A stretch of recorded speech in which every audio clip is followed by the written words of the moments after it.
But there's one thing I can confirm: if you have read these lines, you will survive. 3 Ways to Survive in a Ruined World has ended. He sat with everyone on the train, staring intently at his phone and thinking, my hobby is reading novels on the subway after work. But today was a little different from a normal day. Suddenly, a girl's voice rang out threateningly. If you keep that up, you're going to crawl right into your phone, which made him so surprised, his eyes widened. He looked up at the girl opposite him. Seeing the beautiful girl in front of him, he immediately thought of a name, Yu Sanga from the HR department. He was startled and hurriedly greeted her. Hello, miss. She gently asked, are you off work now? He also quickly replied, yes, are you too, Miss Sanga? She gently sat down next to him and said, I'm so lucky today. The department head is on a business trip, causing him to quickly lean away slightly. A few strands of her hair brushing past his face made him pleasantly surprised. I met Yu Sanga, the most popular person at the company, on the subway. Something smells so good. Looking at the lovely girl in front of him, he inquired, do you usually take the subway? He thought curiously. From the HR representative to Manager Han of the finance department. Whenever it's time to go home, the male employees line up to take Sanga home. She looked down, a hint of sadness on her face, and explained dejectedly, well, the thing is, someone stole my bicycle.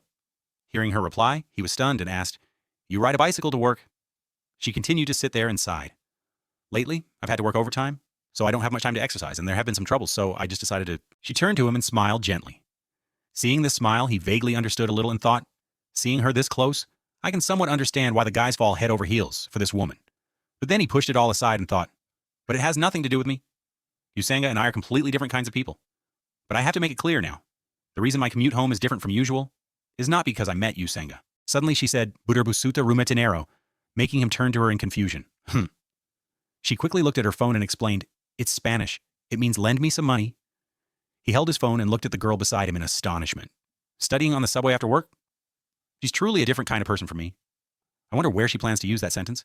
Hearing her response, he smiled brightly and praised her. You're so hardworking. She also eagerly leaned over to peek at his phone and asked, so what are you watching so intently, Mr. Daksha? He quickly raised his hand to block her view. He was about to reply, I, when his phone screen showed The World After the Fall, author Sing Shong. She asked with interest, is it a novel? He quickly answered.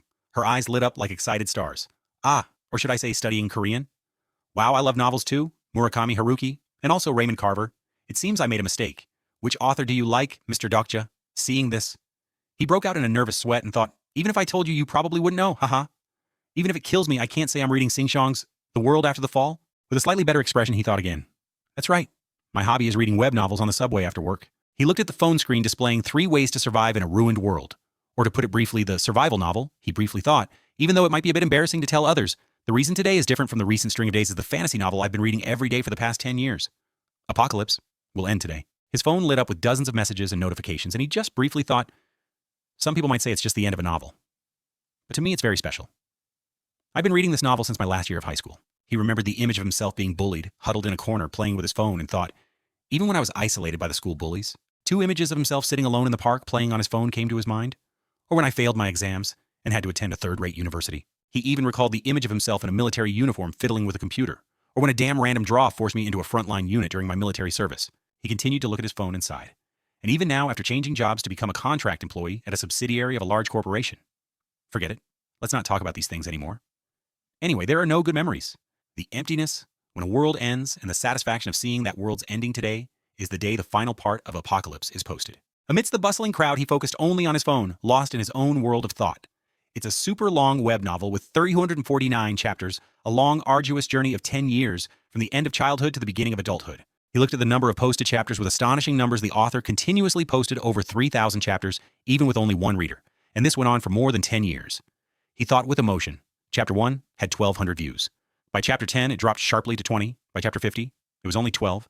And after that, sometimes it was just 1 view. Sometimes there were 2 views. But it was probably just someone who clicked by mistake. And then, he thought very narcissistically. In that case, could this be a story? Just for me. He looked at the phone screen's display, Kim's Doc 6:50 p.m. to author. You've worked hard all this time. I've been waiting for the ending. He briefly considered. I really want to send the author a donation, but thinking about my own life, he gave up. My salary is not abundant at all. It's just enough for my daily food and living expenses, so I can only leave a sincere comment to thank and greet them. He stared at his phone, lost in a stream of thought. I also tried writing suggestions, but in the end, I only got flamed. With words like, are you even a writer? Attention seeker? If you can stand it, rereading it is quite interesting, but people are really too much. The girl beside him called out Mr. Daksha. Item. Mr. Daksha, at that time, neither of us knew anything, did we? Ha ha ha ha ha. That's right, it feels like just yesterday, but the contract has already expired. Ha ha ha. Suddenly, she realized something broke into a cold sweat and looked at him petrified. He suddenly thought, I forgot Yusanga received praise from a foreign client and was promoted to a full-time employee. Suddenly, the two of them started an awkward, intermittent conversation. Ah, that's right. My congratulations are a bit late. I'm sorry. Ha ha ha. I should have worked harder and taken a foreign language class for banking. Ah, no, Dokjashi. There's still the competency assessment, and looking at the beautiful girl in front of him, he had a tangled mess of thoughts. I hate to admit it, but the sight of Yusanga talking looks wonderful. If this world were a novel, the protagonist would surely be someone like her. Actually, you can't blame anyone for that. I didn't try at all, but Yusanga worked hard while I just sat and read web novels. While Yusanga was studying hard, it's only natural that she became a full-time employee while my contract wasn't renewed. Suddenly, she flinched, a drop of sweat rolled down her face, and she called out softly, Mr. Dokja. He was suddenly dazed. Yes. She shyly and slowly stammered. If you want, I can tell you the app I'm using. He widened his eyes in surprise and thought, if my world were a different kind. Remembering the image of a cockroach in a box, he thought, then it wouldn't be the realistic kind of world. He sat in the middle of a crowded train holding an insect-catching net, he thought, sadly, but a fantasy world. Sitting among so many people like this, he spaced out and asked, could I become the protagonist in a world like that? Suddenly, the train doors opened and everyone became noisy and bustling again. She stood up and called Mr. Dokja. He immediately spoke up to refuse. There's no need, Miss Yusanga. But his heart didn't know how to decide. I don't know, he thought indifferently in his heart. But if there's something I do know, then he put on a cold expression and said bluntly, even if you show me that app, it won't do any good. He affirmed to himself that the world I live in is the clearly realistic kind. Looking at the bustling crowd on the train, he felt a little unfamiliar and thought, and in this world, I'm not the protagonist, just a thing called Dokja Reader. He said comfortably, because Dokja has Dokja's own life. Suddenly, her expression was surprised. She adjusted her legs and curiously asked Dokja's life. In the end, she just turned to look at him with a reluctant smile and complimented AVN Dokja. That's a really good line, ah. Yusanga raised her fist in determination. Then I also have Yusanga's own life, which made him sitting beside her happy as well. She turned as if she had learned a new lesson and said softly, I will also follow Mr. Dokja's example and be true to my own life. Hearing her believe that he just silently turned his face away and thought, being quiet should be fine, right? Suddenly, the phone in his hand vibrated slightly. He looked at the phone curiously, a message he thought in surprise at that time. I was completely unable to predict it. Suddenly, 3 words appeared on the screen. Thank you. His face went blank as he looked at the phone and wondered, could it be the author of Apocalypse? He glanced at the message and thought, the things that happened to me. Just a moment later. The message continued to display, asking thank you. He also curiously sent another message, Mr. Author. The other side typed a reply. Thanks to you, I was able to finish the novel, and I also received an award for participating in a contest. He was so shocked he couldn't believe it, covering his mouth as he looked at the phone and thought, a contest Apocalypse? It really is the author. He also curiously messaged back, congratulations, sir. But what kind of contest was it? The other side still replied cheerfully, because it's a private contest, you probably don't know about it, and there will be a paid chapter. The other side continued to send messages. The paid chapter will start from the final chapter posted today. And I also want to send a special gift to thank my reader. Could you send me your email address? Suddenly everything went dark. 2 pairs of horns appeared and he wondered, what is happening to this world? He looked at the screen and typed a reply, a gift. The other side replied, without delay. Everything that's happening in this world is thanks to the reader. He stared intently at his phone and thought, the world? What does that mean? I don't really get it. And they said it was a private contest. They're not lying out of embarrassment, are they? Yusanga walked ahead of Kim Dokja, her face so cheerful, it looked like it was about to bloom. A gift? Could it be a gift certificate? It would be great if it were a 50,001 certificate. You have received a new email. Looking at the content on the card, he happily saved it and thought, wow, it's here. It's here. There's a gift. To my reader, thank you for everything, my beloved reader. After 7 p.m. today, it will become a paid service. This will help you stay healthy. From 7 o'clock, it's 6:55 now, so there are only 5 minutes left, right? He rubbed his chin and looked at the phone intently, thinking, I'm on the list of favorite authors, huh? Suddenly, the series he was reading disappeared, and the screen displayed, the work you are looking for does not exist. He thought in disbelief, that's so weird. They're starting to charge without announcing it on the forums, and then just deleting the story. On the train, the crowd of people was still hurriedly jostling for a place to sit and rest. Suddenly, Yusanga sitting next to him noticed something was wrong and asked, what's wrong? Suddenly, the engine made a screeching sound. Yusanga covered her eyes and screamed loudly, What was that? The train kept hurtling forward. At this moment, someone bared their teeth and asked a terrorist attack. Everyone on the train was no better off. Suddenly, a pale white mouth appeared, and the high-speed train came to a stop. Inside the train, everyone was in a state of chaos. He asked the girl sitting next to him, Yusanga, are you okay? She anxiously grabbed his arm and asked, what's happening? Yes, what's going on? He comforted her gently. Don't worry, it's probably nothing. The clock showed 6:59 p.m. and then 7:00 p.m. He was briefly surprised and thought, what a coincidence. I looked at the clock at that exact moment. He vaguely remembered 7 p.m. paid service. Suddenly, the station staff's voice rang out. Attention, All passengers on the train. All of you run. Run now. A shocked Yu Sanga called out to him. Mr. Dokja, what is this? Suddenly, his expression shifted, his eyes sharp. A large crack appeared ahead. He lightly shielded his eyes and looked up. He and everyone else on the train were utterly astonished as a system voice rang out. The free service of our planet's system. 8612 has ended. We will now begin the main scenario. It was the moment I changed the genre of my life. It's that goblin. When that creature first appeared, someone shouted that, and everyone there, not just him, was shocked by the scene unfolding. They were frozen for a long time until their brains connected with their limbs, and only then did they realize the dangerous situation for themselves and their fellow humans. A thought suddenly flashed. In his shock, Dokja thought to himself, I don't know why that sentence suddenly popped into my head. The subway stopped abruptly, and the train car lost power. Could it be the subway just stopped suddenly? Something that happens often. Even so, he tried to calm himself by thinking as positively as possible, but his anxiety grew stronger. Two conflicting lines of thought existed in his mind. One was optimistic, and the other was about the thing that had suddenly appeared. The familiar opening of the novel kept replaying in my head. But this is impossible. How could this possibly happen? As his reasoning leaned towards atheism taking precedence, Yu Sanga suddenly cried out in terror. A goblin. Thinking he was lost in a tangle of thoughts, he figured he must have misheard. He dazedly turned his head to look at her. But the misfortune had arrived. Not only her, but others on the train had also seen the strange phenomenon. He silently prayed for something he knew was impossible as he turned around. His mind was steadfast in the belief that impossible things, when thought of in a conventional way, certainly cannot happen. The words from the novel ran wild in his head. 2 small horns with 2 small horns, and a cloak. That hairy and bizarre creature floated weightlessly in the air. It was too grotesque to be called a fairy, too malevolent to be called an angel, but also too quiet to be called a demon. Because what was before his eyes was now reality, everything else was an illusion. The truth was laid out before him. He couldn't help but believe it. Look, someone called out, drawing everyone's attention on the train towards the direction where a floating halo had appeared.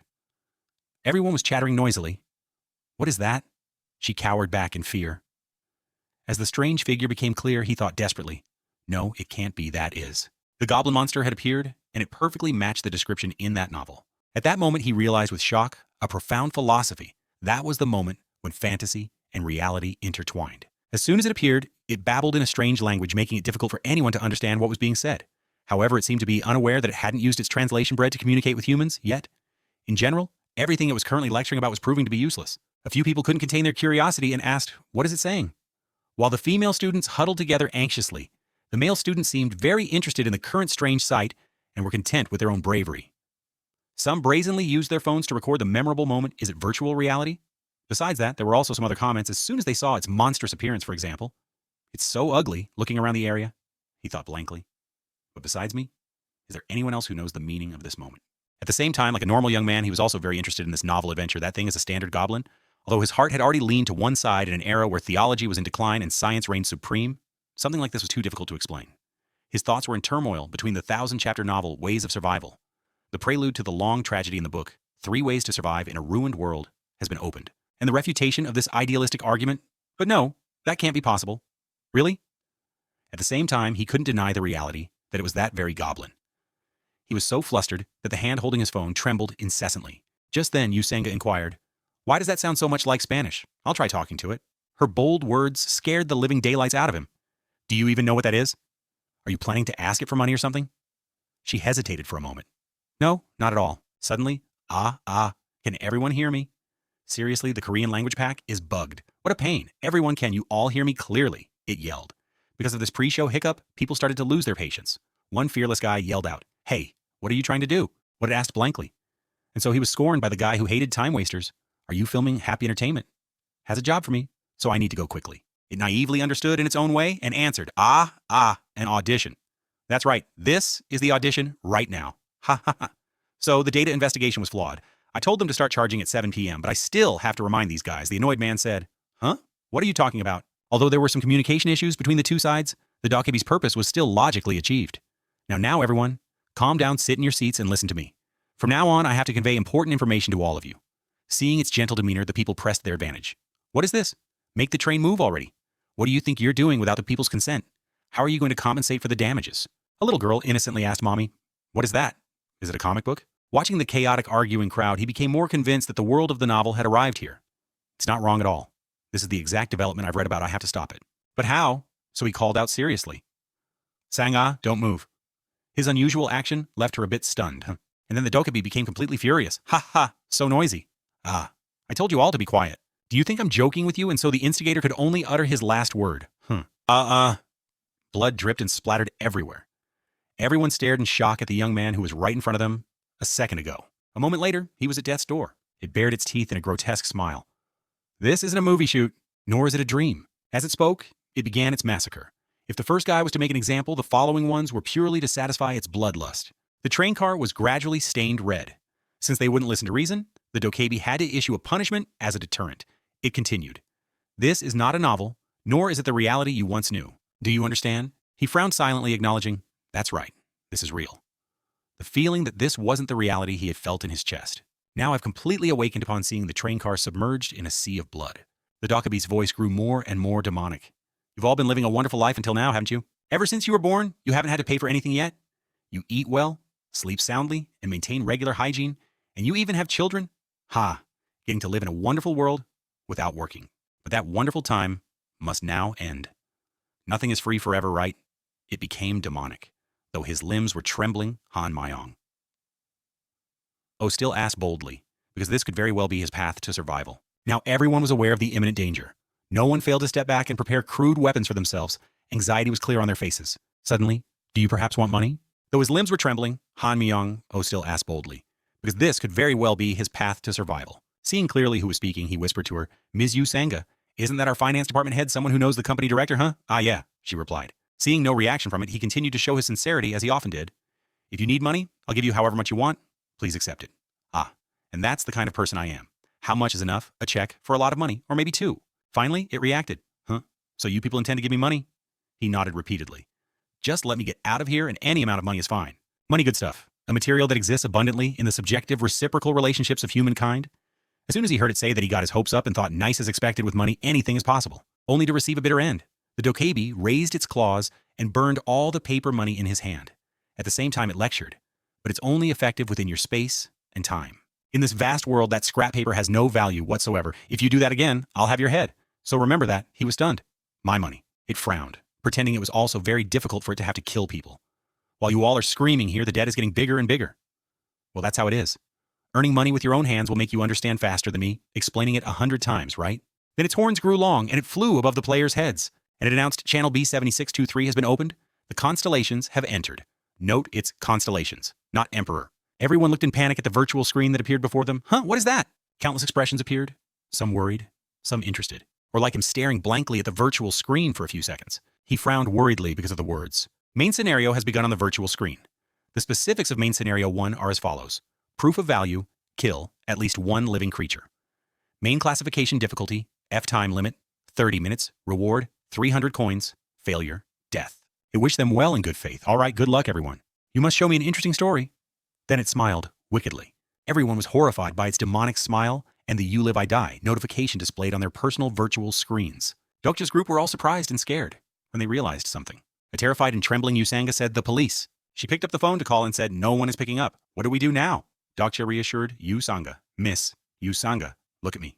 Don't panic. He asked her, you've played the dev team's game before, right? The one where the world is destroyed and only a few people survive. She replied fearfully. Huh? What are you talking about? Dokja continued to explain to Yusanga.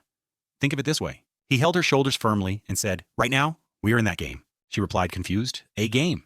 He answered, that's right. And every game has rules. We just need to follow the rules. Dokja asked wonderingly. But what are the rules? He yelled in her face. That's what we need to figure out right now. Both of them realized something up ahead and stared at it in astonishment. Its body was white, and the Dokkaebi's two horns suddenly grew long.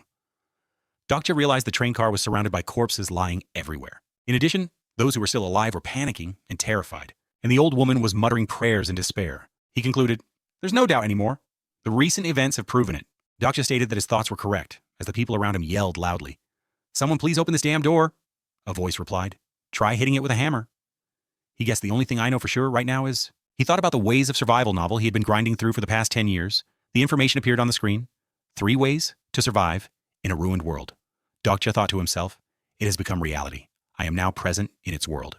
He tried to remember think Dokja find a way. What do I need to do to survive? In this world, the system updated main scenario 1 state.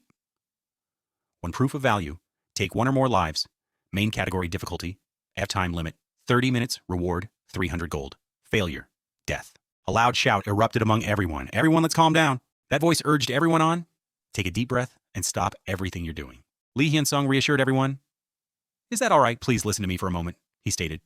If you all watch the news regularly, you would know that in national disasters, if we panic and act rashly, it will endanger everyone. So if no one objects, I will temporarily become the leader to control the situation. The crowd around him clamored. Someone said, huh, who are you? Another said, national disaster. Are you kidding me? One of them said, my brain is exploding. Lee Hyun-sung showed his name tag and said, I am.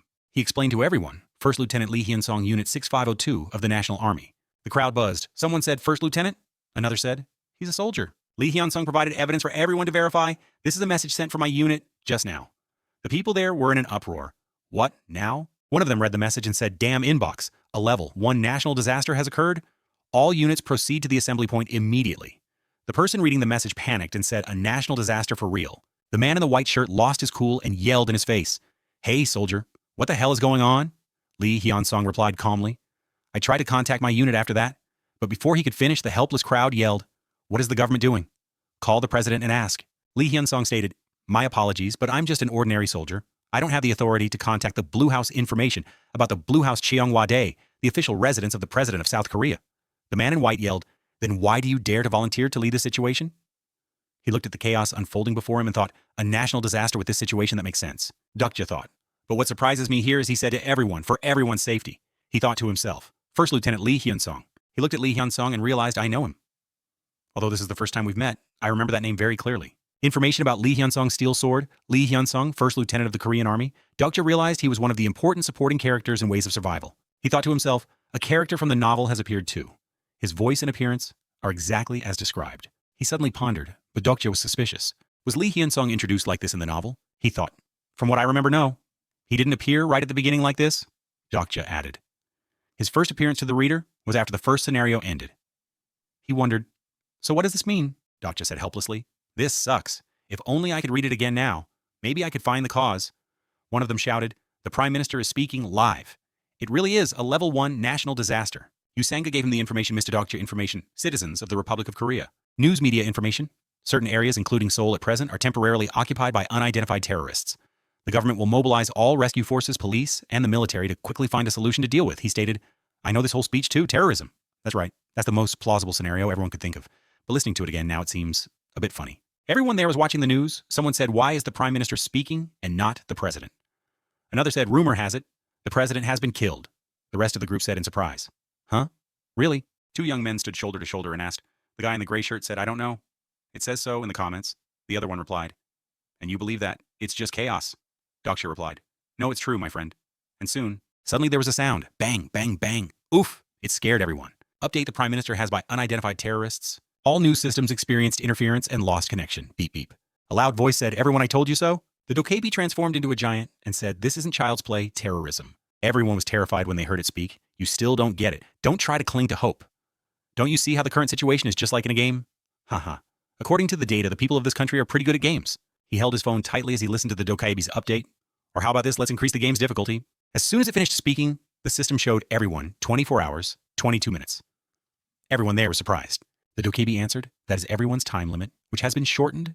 It reminded them 10 minutes remaining. Information proof of value. Take 1 or more lives, main category difficulty, F time limit 30 minutes reward, 300 gold failure, death. The system displayed the report 10 minutes. The dokebi updated the information. A new rule has been added.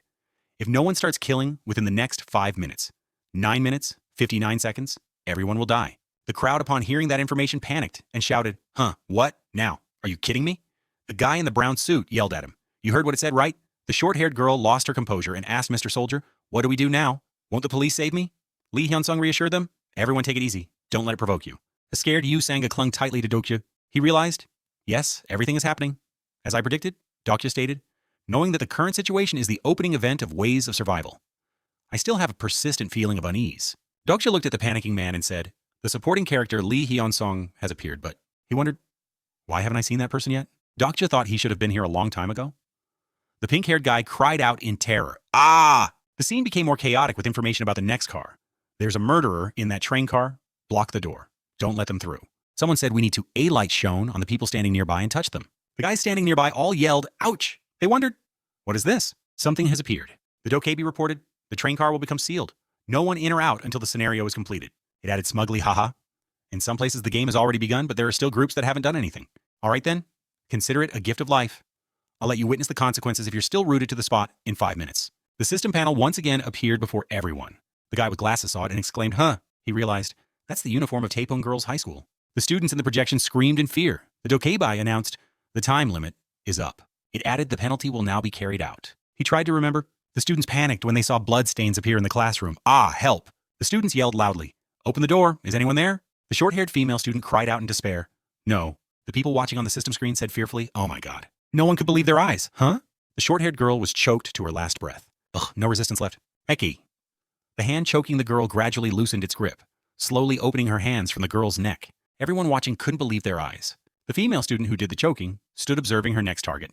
Announcement from the system survivors of channel 2351 theme. The eyes of that female student were filled with murderous intent as she looked at her target update. Taepung Girls High School Class, B Year 2, Lee Ji-hye. The Dokaibi said loudly, what do you think, fun as hell, right? His hateful, murderous gaze stared intently at it. Dokja stood on his toes. Everyone had the same expression. One of them yelled loudly, what kind of sick game is this? Her hand trembling with fear touched him. Dokja observed the situation around him. He looked back and thought, that's strange. Why hasn't that person appeared yet? Dokja looked up the information and stated, the events I can remember, and the unexpected events are happening one after another. He realized the only way to get a clear grasp of the current situation was to reread Ways of Survival. But an announcement, the novel you are searching for, does not exist. Dokja was flustered. The problem is, it's still locked. The series isn't famous either, so there are probably no other sites that have it. His pupils widened, as if he had noticed something. Dokja discovered some information in the dialogue box. Ah, wait a minute. He quickly read the message and said, don't tell me could it be... He couldn't stop being surprised. Dokja observed the file downloading an attachment. Download 3 ways to survive in a ruined world. He was surprised to find useful information in the dialogue box, an attachment. Download 3 ways to survive in a ruined world. Dokja couldn't believe his eyes. He stared intently at it. He observed it multiple times before the information appeared on his device. He was horrified to discover, did the old author send me a copy of the entire novel as a gift? Am I holding a pirated copy? Ah, but the author sent it to me personally, so it should be fine, right? System update. You have received a special attribute. The special skill slot has been activated. He thought all survivors in Ways of Survival have special attributes as well as unique skills.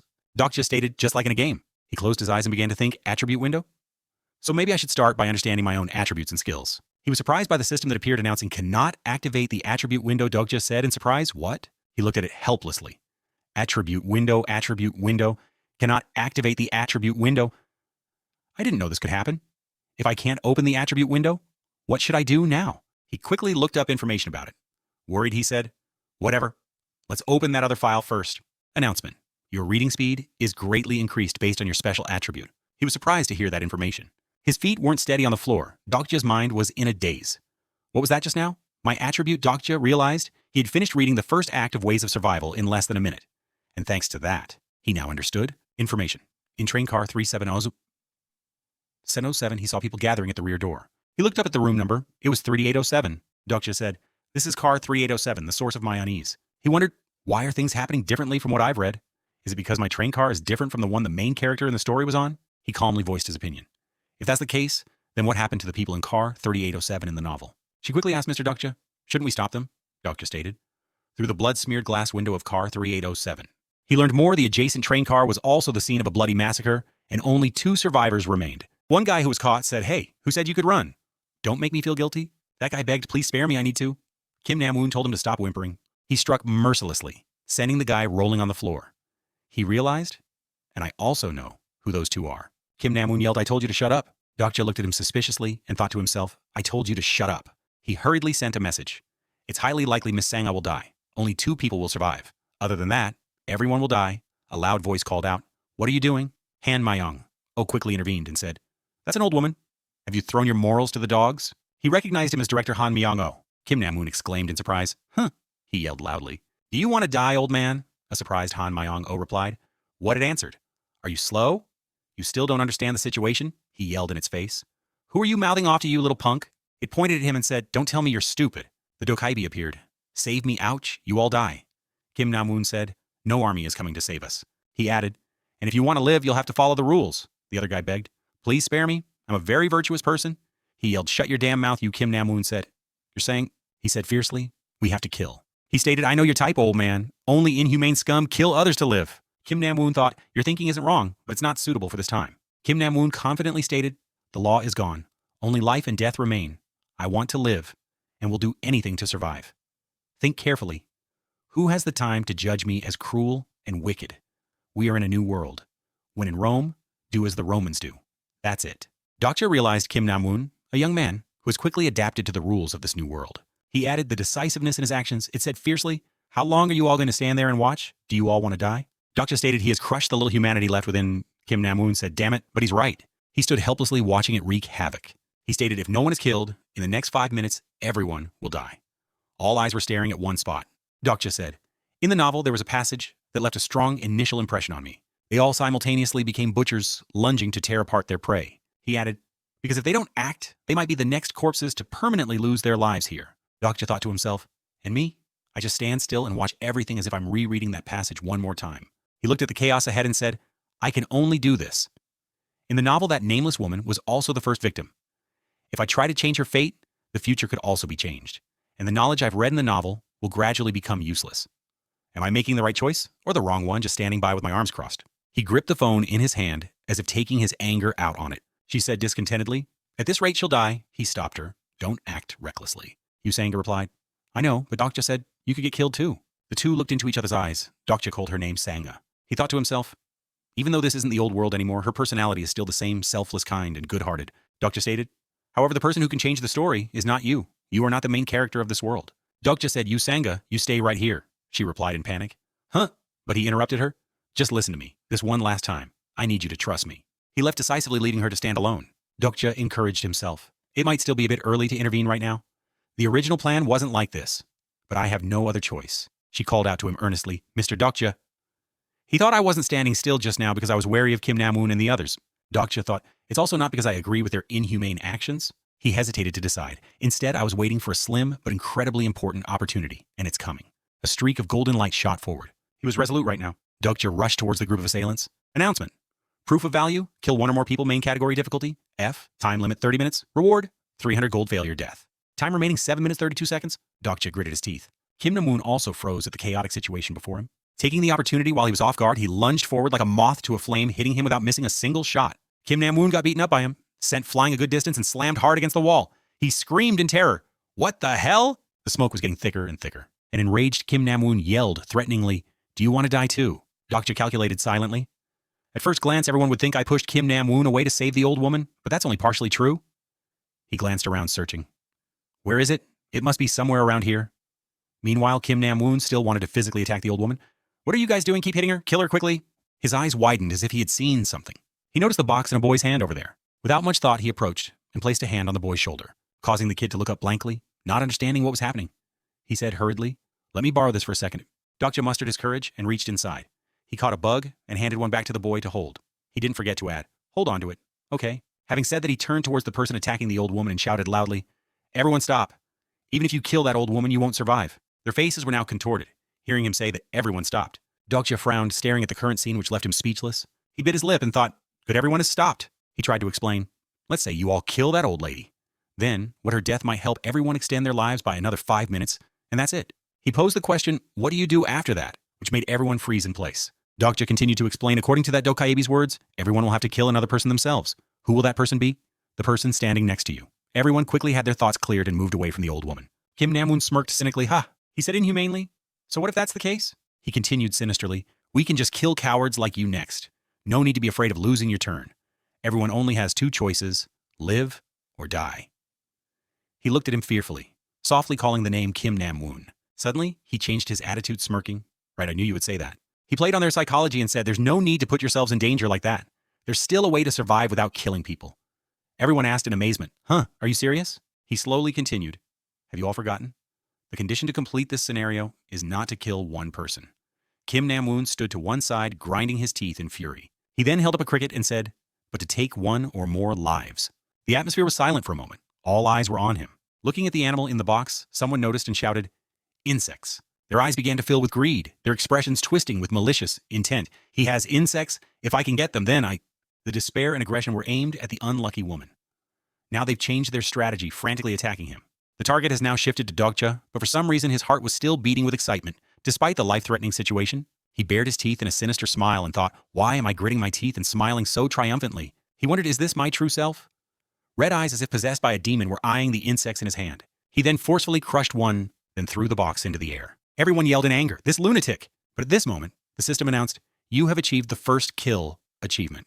The reward for this achievement is 100 gold. Seeing this, the others yelled angrily. Find them quick, you bastard, just you wait, someone shouted joyfully. I found one, ouch. Dokja was sweating profusely, anxiously staring at the announcement board. The time remaining is 3 minutes and 12 seconds. Someone asked him annoyedly, hey, why did you do that? He glanced at the other person, Kim Nam-woon, who stood there scratching his head and asking, just give them a few bugs, and it'll be fine. Only then did he reveal there are only 3 bugs left in the box, which made him widen his eyes in surprise and ask again, huh? Suddenly he burst out laughing like a madman. Ha-ha? So you threw the bugs away because not everyone can live anyway? He replied coldly. Yeah. He didn't stop continuing to laugh gleefully. Hey, so funny. Seeing this, he still stood there with a somber face looking at him without saying anything. He continued to mock, if you were a normal person, that reason wouldn't be nearly enough for you to throw those bugs away? Kim Nam-woon's face transformed into that of a demon. His eyes were also bloodshot as he asked excitedly, be honest now, it's because you wanted to witness this scene, right? He frowned, not answering him, and slowly sized up his opponent. This is the nature of Kim Nam-woon, cruel, indifferent, easily adapting to this lawless state. The system announced, special skill, character list has been activated. Looking at the punk in front of him, a series of powerful information appeared. Character information name, Kim Nam-woon, age 19, sponsoring constellation. None 2 constellations are currently interested in this character. Special attribute delusional, Chunabu special skills, adaptation LV3, knife fighting, LV1 corruption, LV1, basic stats stamina, LV3 strength, LV4 agility, LV6 magic power, LV4 brief introduction, a teenager corrupted after a special event. Players are advised not to interact with this character much, Dokja asked curiously. Character information? He quickly grasped the situation. I see. I can also roughly guess my own attribute. Ah, of course this punk has to be a Chunabu. Most of the Chunabu who appeared in Ways of Survival couldn't handle this harsh reality and committed suicide Chunabu syndrome. However, Kim Nam-woon was completely different. He looked at the guy, delusional demon, Kim Nam-woon. I can only say this kid is no pushover. He had been waiting for the world's destruction for a very long time, which is why he could adapt so quickly. And right now without waiting for him to finish his thought, he excitedly proposed again, cooperate with me. You seem pretty capable. The system immediately announced the character Kim Nam-woon has a good impression of you. Your understanding of the character Kim Nam-woon has increased. He was also stunned by this feigned innocence. He's proposing to form a team with me. The notification reminded him again. Main Scenario 1 Proof of Value. Take 1 or more lives, main category difficulty, F time limit, 30 minutes reward, 308 gold failure death. And the time remaining is 2 minutes and 59 seconds. The train car was filled with smoke and fire and corpses were scattered everywhere. The number 37007 was clearly visible through the thick dust. A pair of legs parted a path through the fire, a black coat fluttering in the smoke. The person stood before the car door. Inside screams echoed. Where's the bug? I just saw it. Get lost. It's mine. Amidst those felled by the flames, Dokja said, sorry, but I'm not a big fan of teaming up.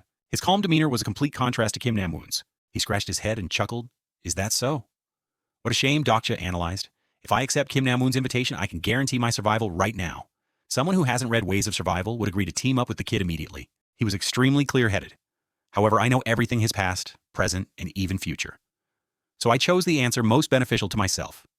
Kim Nam-woon patted his shoulder and said with a laugh, well then, please step aside. For now, I need to finish off that old hag over there. He gave a wicked, perverted smile. Only then can I survive, right? But his wrist was grabbed. He was stunned to realize Dokja was trying to stop him. He glanced at him coldly. What now? Are you some kind of superhero for justice now? Or do you have multiple personalities? Kim Nam-woon uttered insulting words.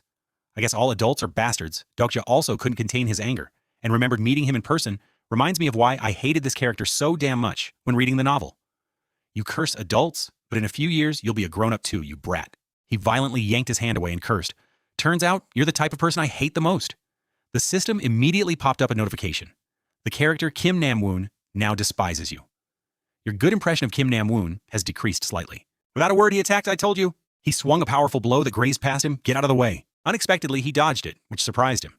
Oh, you're fast. He gritted his teeth and thought I knew you would do that. In the end, I still have to face him. Kim Nam-woon swung again, but he blocked it with his elbow. Try blocking this one. He clutched his aching arm and realized that's the special skill of the Chunabu attribute. At this moment, Kim Nam-woon's body was enveloped in a bizarre purple-black energy corruption skill. Even Dokja had to be horrified. He can use it. He was lucky to dodge this blow. Kim Nam-woon's strike cracked the floor. He laughed with delight. I don't know what this is, but this power is awesome. Dokja quickly recalled the principle because of Kim Nam-woon's immense potential. The main character had agreed to cooperate with him. Despite his crazed and arrogant nature, The system immediately announced your understanding of the character Kim Nam-woon has increased. He clutched his injured shoulder, gritting his teeth and calculating, do I have to use that thing now? A system panel appeared, stunning him. You have met the conditions to use a special skill. Omniscient Reader's Viewpoint, LV Awams. Omniscient Reader's Viewpoint. What is this? Inside the train car, curses echoed ceaselessly. Damn it.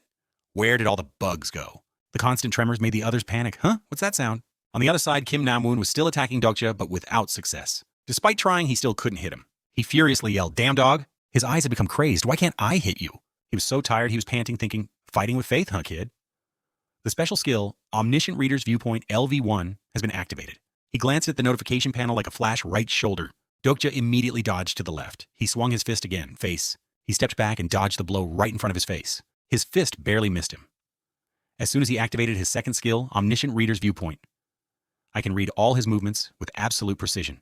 Kim Nam-woon's power seemed to shatter. He roared in anger. I'm pissed now. Dodge this, you motherfucker. Dokja sitting on the ground calculated. But it's only useful for dodging. I don't have the strength to counterattack. I need to find a way to stall for more time. He said to him, you have 2 minutes left. Kim Nam-woon immediately cursed. Damn it. His eyes darted towards the target. Dokja also instantly realized, if he kills that old woman, he'll complete the scenario. He tried to reach out and protect the old woman. At all costs, I have to stop that from happening. Kim Nam-woon again smiled triumphantly and pulled a folding knife from his pocket.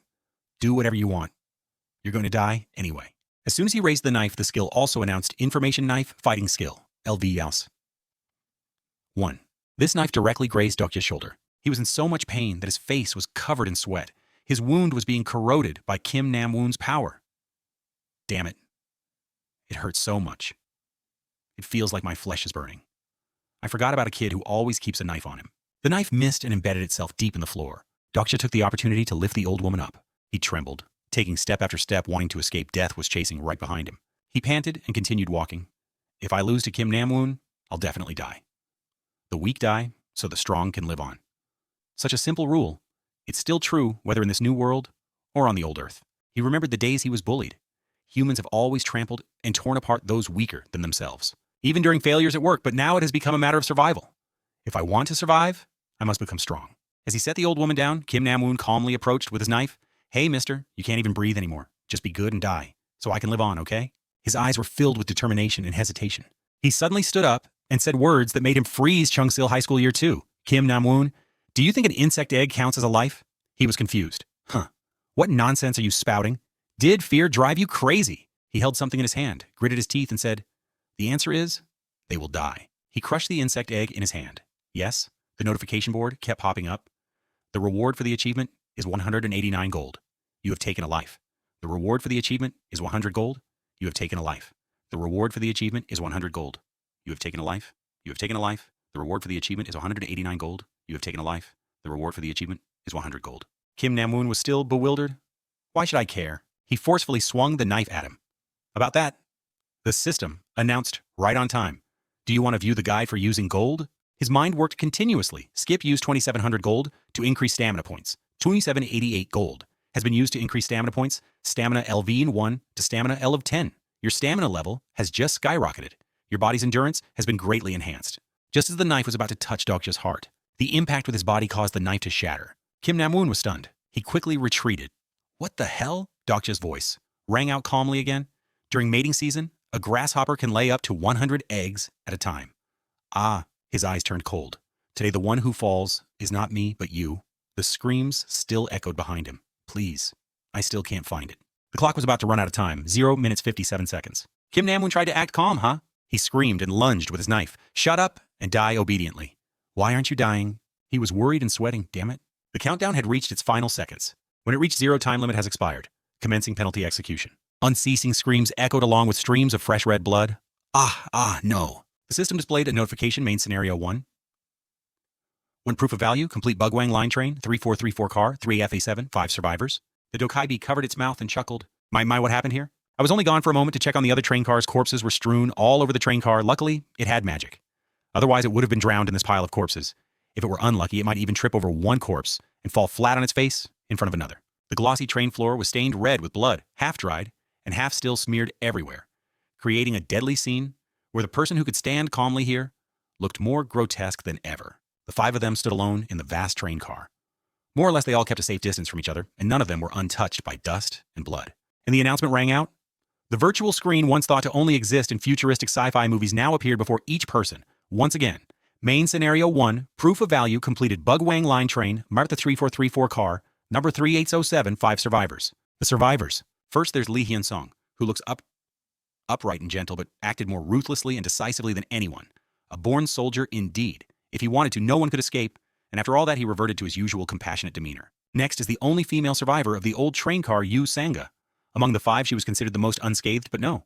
Because of that, one might think she's weak or something similar, and perhaps because it was the first scenario, she still retains some kindness that shouldn't exist in these times. Third is Lee Gil-young, an emotionless kid whose strength or weakness cannot be judged. By some twist of fate among the survivors was also Han Myung-oh.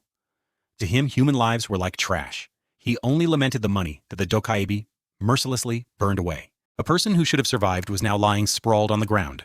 Kim Nam-woon. A tragic sight too pitiful to look at. Beside the blood-stained uniform was the knife that ended his bright future, and the last survivor stared blankly at the tragic scene. Kim Dokja. Compared to the beginning, he now looked far more inhuman, no longer the atheist who dreamed of saving everyone. Now he has embarked on an acting career within the novel. He read shedding sweat and blood to pave his way to the top. The recent memories still occupied his mind. When it was near the end, he still couldn't escape his unnecessary humanity, throwing the life-saving knife clattering to the ground and begging for help from the very species that had just taken countless lives. "Save me. Please save me, I'm begging you," he asked in a low voice. "Why should I do that?" he explained in agony. "Your life is very important. Everyone knows that." Only to receive a bitter reply. "But that concept only exists in the old world. When in Rome, do as the Romans do. You said that yourself while beating up that old woman." He broke out in a cold sweat, begging in despair. "No, I don't want to die. Please, please, ah. And he collapsed like so many before him while he silently watched the end. Hot blood left a long streak on his cheek. His heart had grown cold. "You were right. I'm just like you. I could have saved everyone. To say I have no regrets would be a lie. But what surprises me is how can I be so calm? After everything, it's as if I've just read a chapter of a novel." A flicker of shock crossed his eyes as he looked at his reflection in the glass. The notifications didn't stop there. They continued to harass the players. "You have taken a total of 124 lives. The amount of gold rewarded to you has been halved because the lives you took were incapable of resisting. You have received 6,200 gold. Automatically deducting the gold used to upgrade your stats, you have received 3,500 gold." At that moment, he suddenly realized his face had become shiny at some point.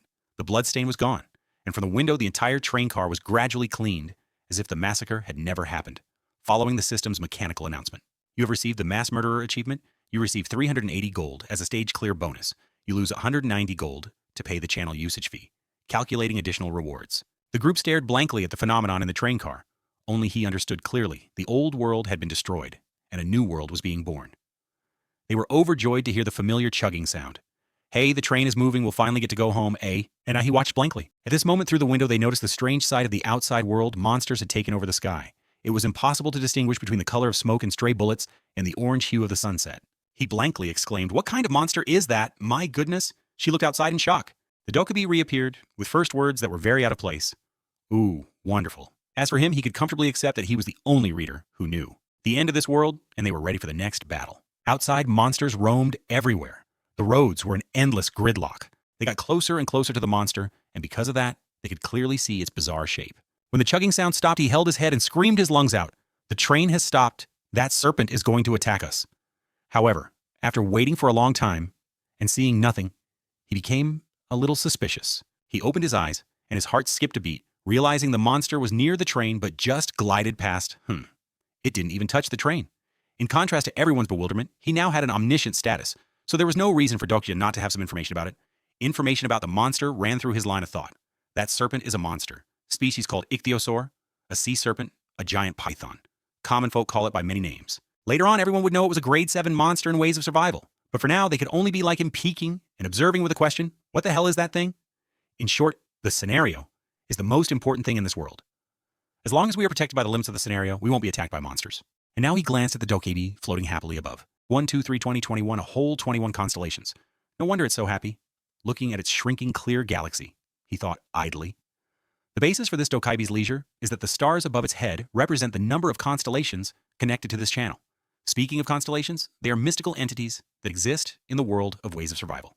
They are the ones who started all of this so they could sit and observe humanity from an indeterminate galaxy. To put it simply, they are like nobles watching slaves through a channel broadcast by the Dokkaebis. Therefore, the names scenario and actor are quite accurate, both elegant and correctly reflecting their current status as entertainers, just playthings for the beings above. He silently remarked, 21 stars isn't necessarily a lot. But for an apprentice dokebi, it's quite good. Look at it, shaking its butt, happily. Ignoring it, he turned back to Kim Nam-woon. If everything develops, as in the story, Kim Nam-woon will kill most of the people on the train and survive, but suddenly, a notification appeared. Due to the influence of Kim Nam-woon's death, 2 constellations now hold a slight animosity towards you. It's not hard to know the reason. He guessed before a few constellations supported him. So when he was killed, those constellations would turn to hate me. Looking at the notification again, he then picked up the knife from the ground. Thinking idly, the constellations are involved now. Things are starting to get serious. How ironic. Just a moment ago, I was the one observing everything, but now I've become the one being observed. One moment he was mocking his own drifting fate.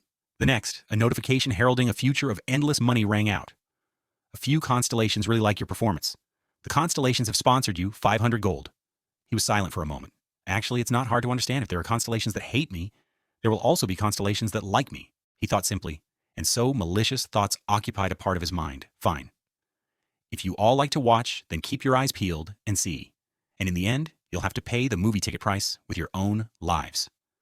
Suddenly, Mr. Dokja, are you okay? He came to his senses. Waiting for him was her worried gaze. He was a bit startled at first. Ah, Miss Sang, ah. I'm sorry, but I couldn't save her. Only when he said it did she realize. Silent for a moment, she hesitantly asked, but how could you? He didn't understand what she meant. It seems the two weren't on the same page yet, huh? So she decided against it. Never mind. It's nothing. Anyway, thank you very much. It made him even more confused. Only at her last words did he roughly understand. She said, because you threw the bug cage in my direction.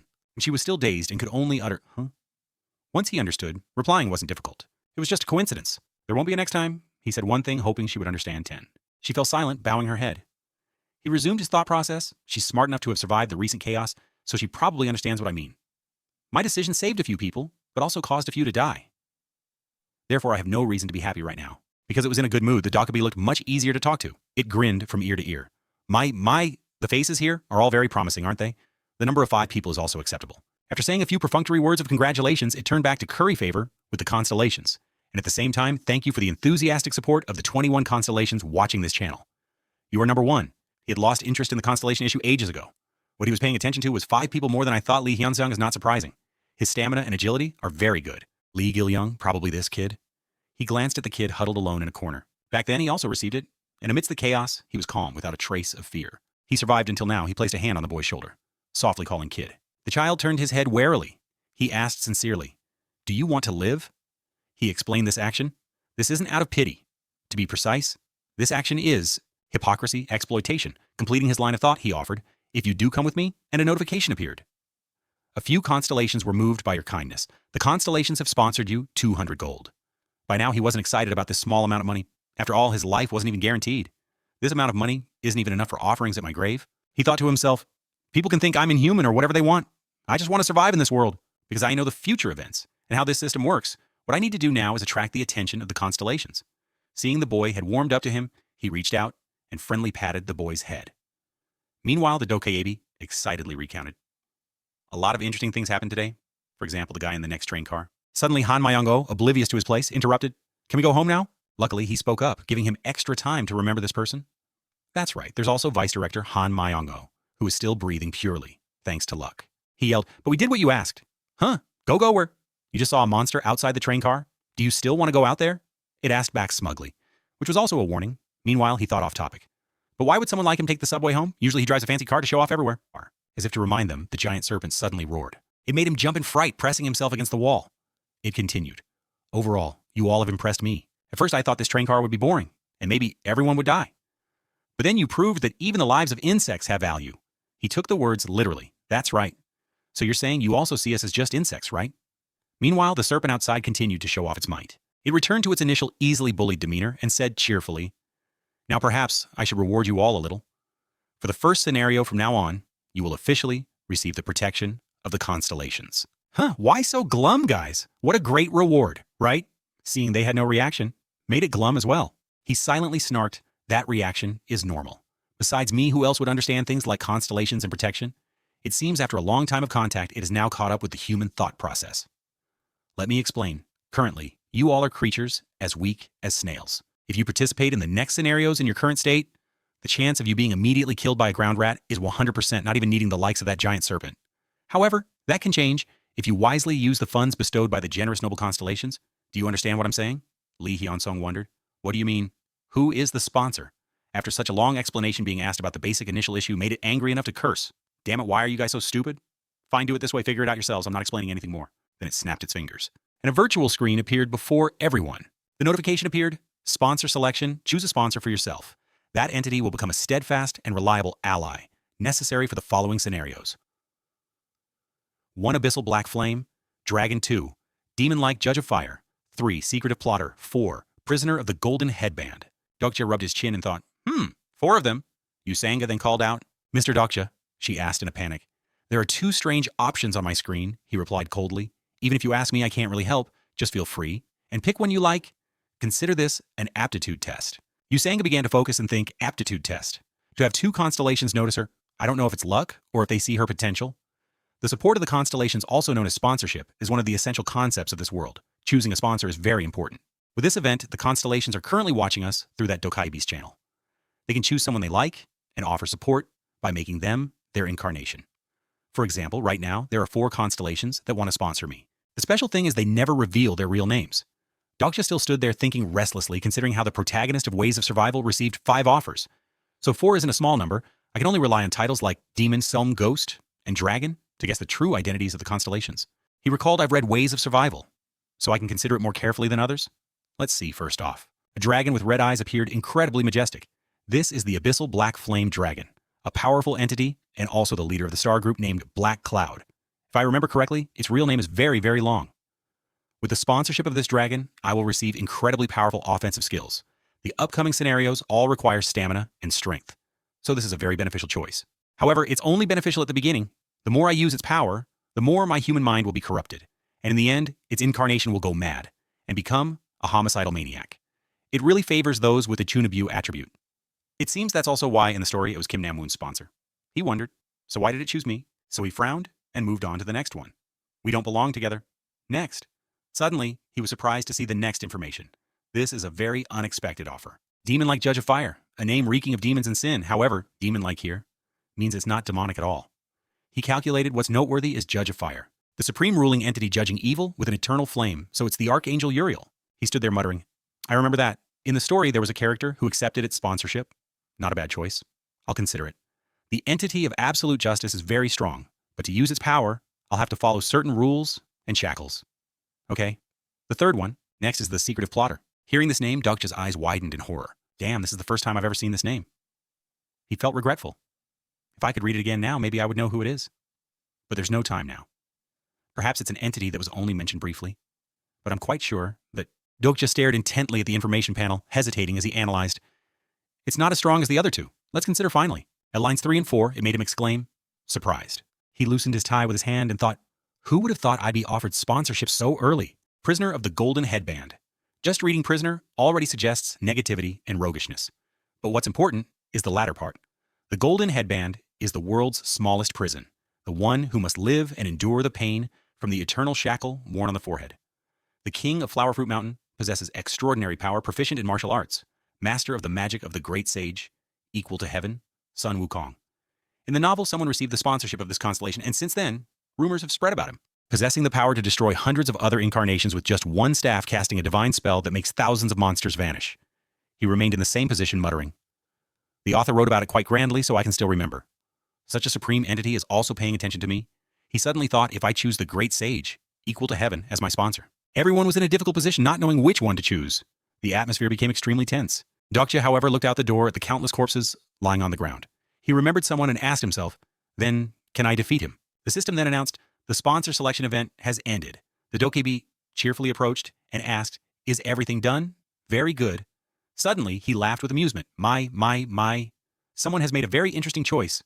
Whatever you all will have a chance to choose again. Anyway. After saying that, he transformed and left. All right, everyone did a great job. Now rest for a bit. I will go and prepare for the next scenario. See you in 10 minutes. Dokja watched with a suspicious gaze. Then he extended his hand in invitation. Moi noi, chung talam quen chutne. Everyone, let's get acquainted. The cheerful soldier spoke first. Hello, I'm Lee Hyun-sung. He also shook his hand and replied. Kim Dokja. He continued enthusiastically. This probably isn't a good time, but it's great to meet you. And you probably already know I'm a soldier. He stammered. It's more accurate to say I used to be a soldier, right? He asked curiously. You can't contact your unit anymore? He nodded slightly, yes. As soon as he shook his hand, Dokja felt a very strong hand just like his title in the novel. Lee Hyun-sung said gratefully, "Thank you very much, Dokja Shi. If it weren't for you, we would all be dead. Or if we were still alive, we wouldn't be human anymore." Dokja stammered awkwardly, "Ah, no, that." Suddenly a hand landed heavily on his shoulder, making him jump. The other person praised. "Well done, Mr. Employee." He quickly patted his chest to get his attention.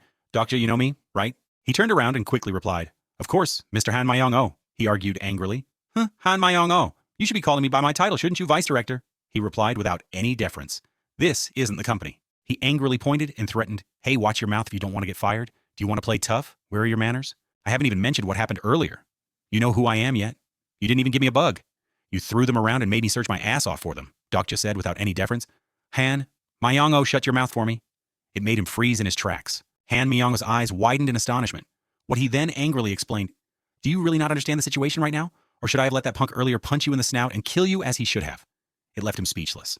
Looking at the monsters wreaking havoc outside, he asked, "The company, does Armino Soft Company still exist while the world is collapsing?" Dokja continued to enlighten the people present. "Not just you. Everyone needs to wake up. What that dokebi said is no longer a joke. I'm sure you all are gradually understanding that everything that just happened is real." He said to them seriously, "A game-like interface, main scene, 1 life value, take away 1 or more lives, main category, difficulty, F time limit. 30 minutes reward, 300 coins failure means death, the status window. As well as special skills, isn't that clear enough?" Hearing this, the atmosphere grew tense. No one could utter a word. Lee Hyun-sung dazedly scratched his head and said, "It's like a fantasy novel I read back in the military. It feels a bit surreal. This isn't a dream, right?" Dokja stressed 100% real. He asked curiously, "Assuming you're right, what should we do? Now, do you have any ideas or plans, Dokja Shi?" The system then displayed a notification. "The character Lee Hyun-sung has started to trust you. Your understanding of the character Lee Hyun-sung has increased." Dokja seriously replied, "We need to get out of here." Hearing this nonsensical answer, everyone's eyes widened in helplessness. At this moment, the monsters outside were extremely aggressive. Han Mayong-oh reacted sharply, asking, "Hey, are you kidding me?" Yusanga also objected. "Dokja Shi, I don't think so." Before she could finish, Lee Hyun-sung interrupted. "I know we need to act, but rushing out there isn't a good idea right now." Someone even voiced their concern. "What if that dokebi kills us all?" He listened and thought with a smile. "He doesn't trust me that much yet, but slowly he'll come around. I will definitely get you on my team." The door behind them was suddenly being attacked with force, making everyone turn their attention in shock. Dokja's eyes widened as he thought, what's happening? Has the next scenario already begun? No, the dokebi isn't back yet. That means the person on the other side of the door is the sole survivor of car 3707. A pair of strong legs was using all its strength to break the door. Dokja deduced the identity of that person is too obvious. His face showed a flicker of surprise that person is coming. In car 3707, he saw everyone gathered at the back door, the protagonist of this story. Dokja looked at everyone and reminded them, "I'm serious. We need to leave." Lee Hyun-sung, standing opposite, asked in confusion, "Huh?" But before he could finish, Dokja cut him off. Because if not, everyone will die before the next scenario even begins. At this moment, the door was about to be broken down with black smoke billowing. Lee Hyun-sung hesitated and asked, "But we don't know if the person breaking the door is an enemy or an ally." Dokja replied, "Think about it. A survivor, he killed everyone in that car. Do you still want to meet him?" After this question, both Lee Hyun-sung and Yusanga were dumbfounded and speechless. Only then did he actively shout, "Let's find a way out." Yusanga tried to open many doors, but it was all in vain. "This door won't open. Damn it, this one too." Dokja calmly analyzed, "Because scenario 1 has ended. There's no more barrier. We just need to open the door. This side is broken too." When the enemy was close behind, Dokja tried to observe his surroundings. Out of 8 doors, there are 3 left to check. Please God, let at least one of them open. On this side, the back door is about to be destroyed by a mysterious force. Making everyone jump and worry, Dokja gritted his teeth, waiting for what would happen next. Suddenly, Yusanga called out loudly, "Dokja Shi, over here." They gathered, staring at a small gap. "We have to open it." A sliver of light brought some hope. But after the incident, it seemed to be damaged too. Lee Hyun-sung noticed the problem and said, "So it's broken too?" Dokja optimistically interjected. "But with this gap, maybe we can use our strength to break it." He thought to himself, "I can use coins to increase my strength stat, just like I increased my constitution earlier, but doing so is too risky. What if later I encounter situations that require coins, and I don't have any..." Suddenly he spoke, "Lee Hyun-sung, see, use your skill." He asked dazedly what the system immediately announced. "Special skill character, profile has been activated." He still didn't understand, his eyes wide with surprise. "What do you mean?" The character information panel appeared. Name Lee Hyun-sung, age 28, sponsoring Constellation Great Mountain. Push special attribute, a soldier who often turns a blind eye to injustice. Special skill, mountain pushing level 1. Basic stats, Constitution level 8, Strength level 8, Agility level 7, Magic power, level 5, brief introduction. This character's basic stats are all at a decent level. Although he has turned his back on justice to survive, a constellation has noticed his potential. That will be a good opportunity to atone for himself. Dokja felt relieved. Luckily, his sponsoring constellation and attributes are the same as in the novel he pretended to explain. "You probably saw when the attribute window opened earlier as a soldier. I think you'd have a useful skill for this situation." Lee Hyun-sung still stood there dazedly and asked, "Maybe, but to be honest, I don't know how to use it."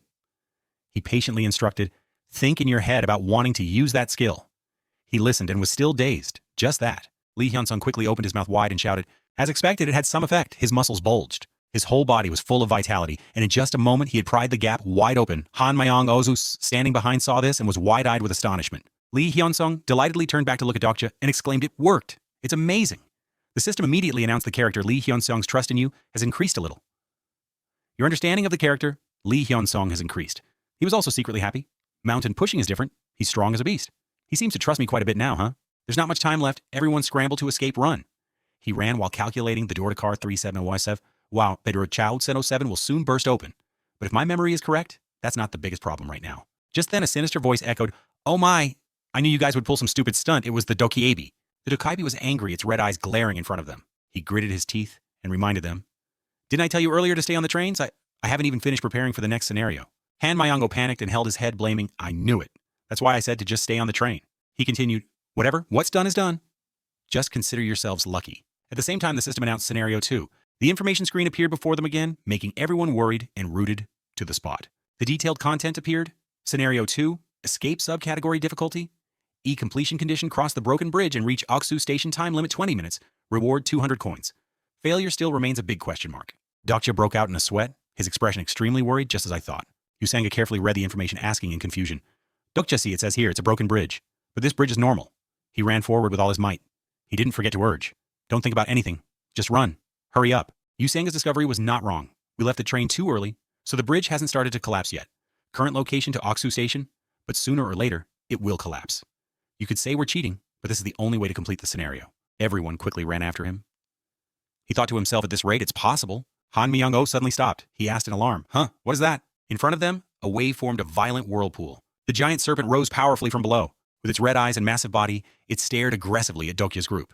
He also realized it's a single one, but this big it must be the leader. It didn't waste words. It opened its huge mouth wide and lunged. Before its might, everyone panicked. "It's attacking! The bridge will collapse!" Dokya said decisively. "Keep running, we can survive." And so they played a game of cat and mouse. The ichthyosaur still aggressively pursued from behind. He recalled the content of the novel he had read.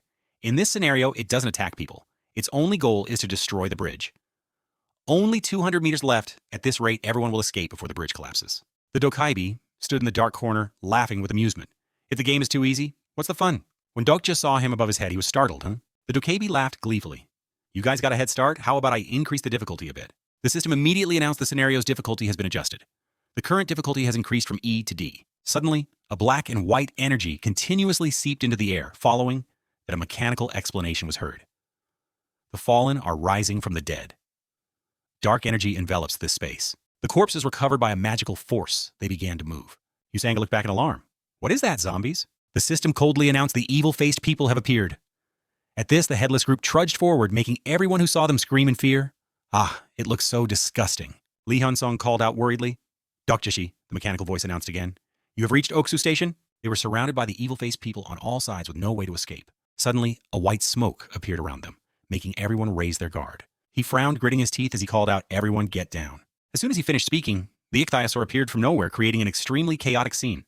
Someone worriedly shouted, "Dokja." Sanga cried out tragically, "Dokjashi." She saw Dokja struggling to sit up and stammered, "You, Dok." He opened his eyes surprised as he looked at everything around him. In front of Dokja was a pile of ashes. The bridge and train tracks were broken. The ground was covered with corpses. Sanga was supporting Myung-oh. She was surprised when Dokja stood up.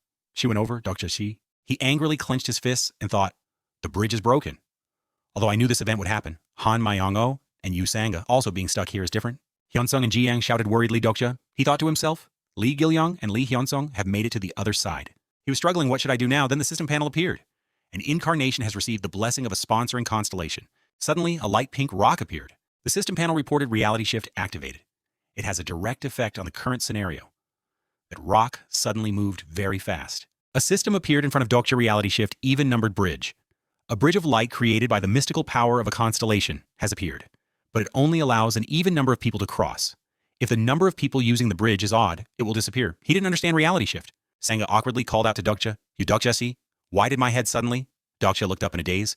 In the sky, the system said, "Reality shift allows intervention and change to the reality of the ongoing scenario, if the outcome of the reality would cause great loss to the constellations." Myung-oh, exhausted, fell on Sanga's shoulder while she stood looking at him in confusion. Dokja, holding his injured arm, he thought the sponsoring constellation for Yu Sanga has changed reality to help her? This is extremely rare, even in the ways of survival. In the end, who is her sponsor? Activate character profile. The system continued to display cannot view this target's information with character profile. This target is not registered. Dokja's face showed alarm.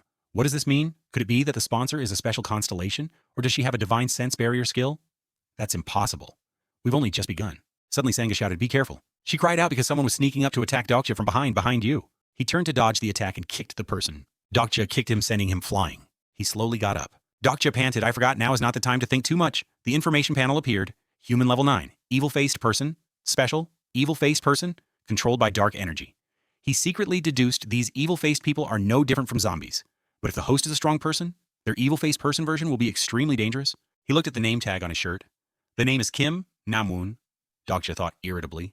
Why the hell is it him? He has been controlled? Namwoon was covered in blood with glowing eyes, Dokja asked in confusion. Have you run out of people to control? Namwoon charged towards him. The system reported activating special skill. Omniscient Reader's viewpoint. This target is unconscious.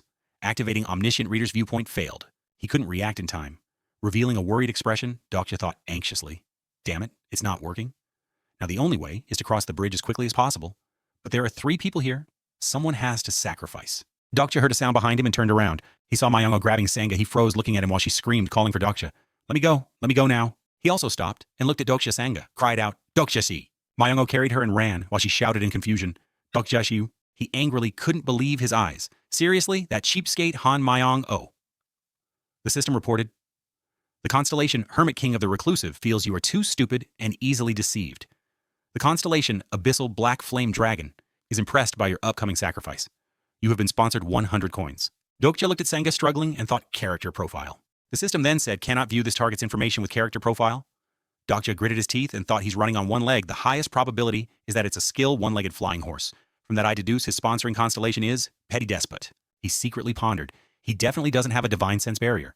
But why can't I still? Han Mayongo probably isn't skilled or knowledgeable enough to resist character profile. If so, the reason I can't see their information is because the system appeared in the sky stigma, the power that incarnations receive from their sponsoring constellations. Stigma is different from the normal skills that characters can learn on their own. He blamed himself because they are not characters in ways of survival. Why didn't I realize that sooner? Kim Namwoon roared like a tiger, looking very fearsome. The controlled people all moved closer to Dokja. One of them charged and attacked him. Dokja fought back while urging himself on think.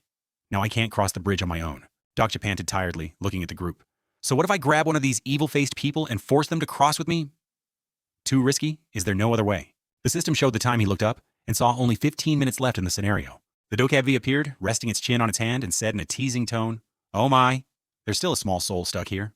Are there any generous constellations who want to help him?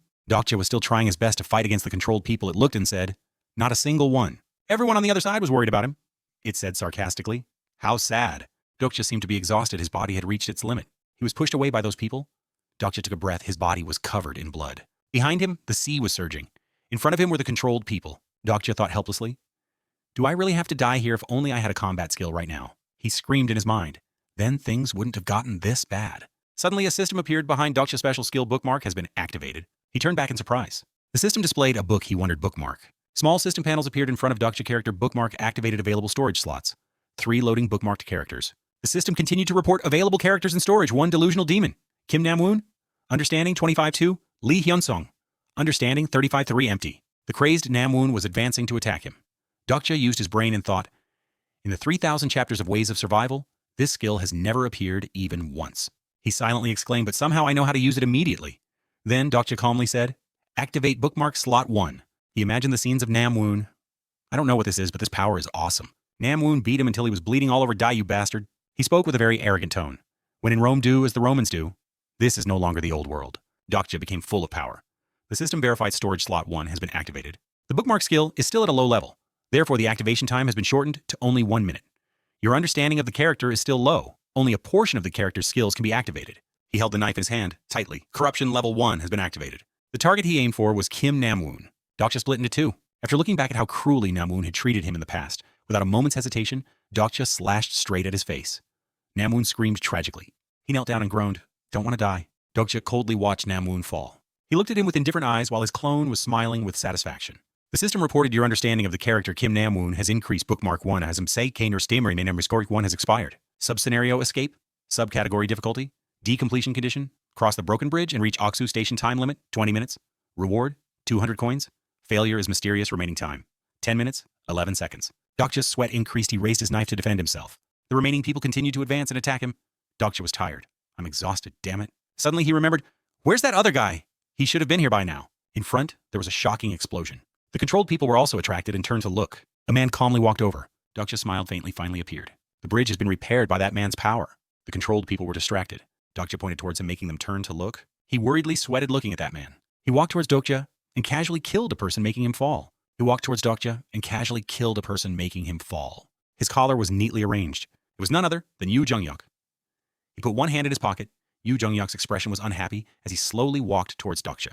He let out a long breath, his eyes glowing yellow. Yu Jungyuk stopped and asked, "Who are you?" He jumped and thought to himself, "You've got to be kidding me." Facing him directly like this, I could be on the altar in a second. Character profile. Activating character. Profile skill. The designated target has too much information, so the character profile will be converted to a condensed profile. Yu Jungyuk's hand reached for Dokja. At the same time, the system displayed condensed profile name, Yu Jungyuk, attribute regressor, third turn myth, rare, genius gamer, special skills, Sage's Eye, LV8, hand-to-hand combat, LV8, weapons training, LV8, divine sense barrier, LV5, wide area, control, LV5, eloquence, LV5, lie detection, LV4.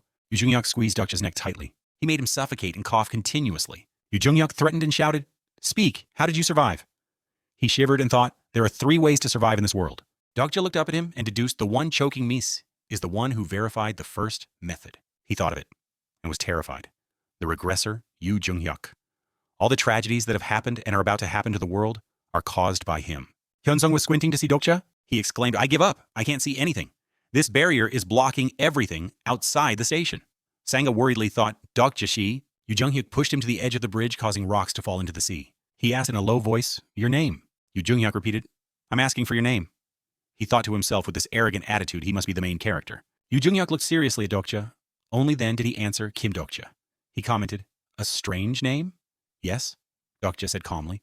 "Everyone says that." Suddenly, Yu Jungyuk punched him in the stomach, making Dokja cough violently. Then he praised a pretty tough body. Yu Jungyuk said, "It seems you know how to use coins," he replied with difficulty. "You too." He punched him in the stomach again. Dokja grimaced and thought, damn, everyone has only completed one scenario, and he's already this strong. He's a monster. Yu Jungyuk then spoke, "Don't waste your breath on pointless things. From now on, only answer when I ask." Dokja thought anxiously, "This is bad. How do I get out of this situation?" In the early stages, Yu Jungyuk is the most dangerous person, because after 3 regressions, he has almost become a cold-blooded person. In the current situation, he would definitely not hesitate to do anything to achieve his goals. He shouted, "Answer, watch your mouth." Dokja cried out, making him punch him again, fat chance. Dokja screamed because his attack was very strong. Yu Jungyuk didn't expect him to be able to block with his hand before he punched, Dokja said in a higher voice. "Sorry, but I'm older than you, Mr. Genius Gamer." Yu Jungyuk? He smiled challengingly. "The one who needs to watch their mouth here isn't me." The system displayed the character Yu Jungyuk is wary of you. Yu Jungyuk wondered. "You know me?" he quickly said. "Just a coincidence because I work for a game company." But in Dokja's mind, he thought, I have to lie about this. You're simply the main character of a novel I really like. He continued to lie to him. "And you used to be very famous?" "To be honest, I was a fan of yours," Dokja thought to himself. The fact that he's famous is true in the novel, so saying I'm his fan isn't wrong either. Dokja manipulated Yu Jungyuk's mind. "I've liked, hated, been angry with, and been happy for you. He juggled, I've accompanied you through more than 3,000 chapters." Yu Jungyuk said gently, "A fan? It's been a long time since someone said that." He lifted Dokja's entire body and brought him to the edge of the bridge. "I'll forgive your way of speaking. But your situation hasn't changed," he replied calmly. "I know I'm not blind." Yu Jungyuk was serious. "Next question," he asked in a higher voice. "How did you survive the previous scenario Dokja thought I see?" he asked. "If I answer, will you let me go?" Yu Jungyuk still choked him. "We'll see." He thought he's lying. Dokja looked away and said to himself, "I can tell just by looking at his face. Not to mention I've read everything about his life. Now what should I say to convince Mr. Gamer?" The system panels reported your understanding of the character Yu Jungyuk has increased. Your understanding of the character Yu Jungyuk was already at a very high level. Dokja looked at the system panel in surprise. "You have met the requirements to activate the skill Omniscient Reader's Viewpoint. Do you want to activate the skill?" Yu Jungyuk was stunned and thought it should have only been Lee Hyunsung and Kim Nam-woon who survived in that car. But Kim Nam-woon is dead, and there are others who survived. What happened? Who is this guy? He made a plan. I need more information. If he can really be an obstacle for me, then kill him. Dokja was still confused. What this is? Yu Jungyuk's thoughts, like when I read Kim Nam-woon's thoughts. He was satisfied and smiled smugly because he read Yu Jungyuk's mind. The system displays the time, only 5 minutes left. Dokja is saying I survived. Thanks to Yu Jungyuk then interrupted. I finished the scene by killing insects. He looked at him seriously. I was just lucky I happened to find the kid's insect box in the same compartment when the explosion happened, in the next compartment. He turned his face away and thought nervously, the future has changed. The explosion. The insects, Dokja thought smugly. Surprised kid didn't expect that only Kim Nam-woon and Yoo Jung-hyuk were supposed to survive. Yoo Jung-hyuk blamed himself. It's because I was different from last time, creating an explosion and killing everyone inside. He kept thinking, but even so, there are still too many doubts. This guy is extremely calm. Ordinary people would be panicking. He adapts very well to this cruel world. Yoo Jung-hyuk frowned nervously. There's a high chance he's the one who killed Kim Nam-woon, but that also means he's very dangerous. Dokja slowly said, so can you let me go? There's not much time left. Let's go to Oksu Station together, he replied awkwardly. No. His left eye turned yellow. Your presence is extremely suspicious. He thought fearfully that Yoo Jung-hyuk's SSS level skill, Celestial Eye. Dokja was lifted up by Yoo Jung-hyuk and thought, the Celestial Eye, a skill that can see the target's status window, along with all the hidden information. This is the strongest observation skill in this world. I'm wondering why I haven't used the Celestial Eye yet. This is beneficial anyway. I haven't even seen the status board myself yet. He secretly predicted it sees, so I should use this opportunity to learn more about myself. The system appeared again special skill. Third wall, fourth wall, detect special attack from Celestial Eye. Yoo Jung-hyuk widened his eyes. What the hell? He suddenly lost his balance, making Dokja confused. Yoo Jung-hyuk also didn't know what happened. What happened? The system announced the fourth wall has successfully blocked the Celestial Eye. Many veins appeared on Yoo Jung-hyuk's face. He was angry. You bastard. He shouted, who the hell are you? Sub-scenario escape, sub-category difficulty, decompletion condition, cross the broken bridge and reach Oksu Station.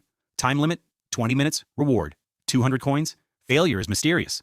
Remaining time, 10 minutes, 11 seconds. Time remaining 2 minutes, 14 seconds. The sky was beginning to have dawn.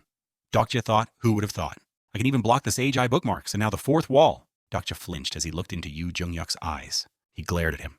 Must kill him now, he stuttered. Yoo Jung-hyuk, wait a minute, he thought confusedly. Oh no, the situation is getting complicated now. He doesn't believe the lies anymore. Now I have to change the plan. He quickly said, that's right now, you need a capable companion, because you can't complete scene 46 alone, right? Yoo Jung-hyuk was annoyed.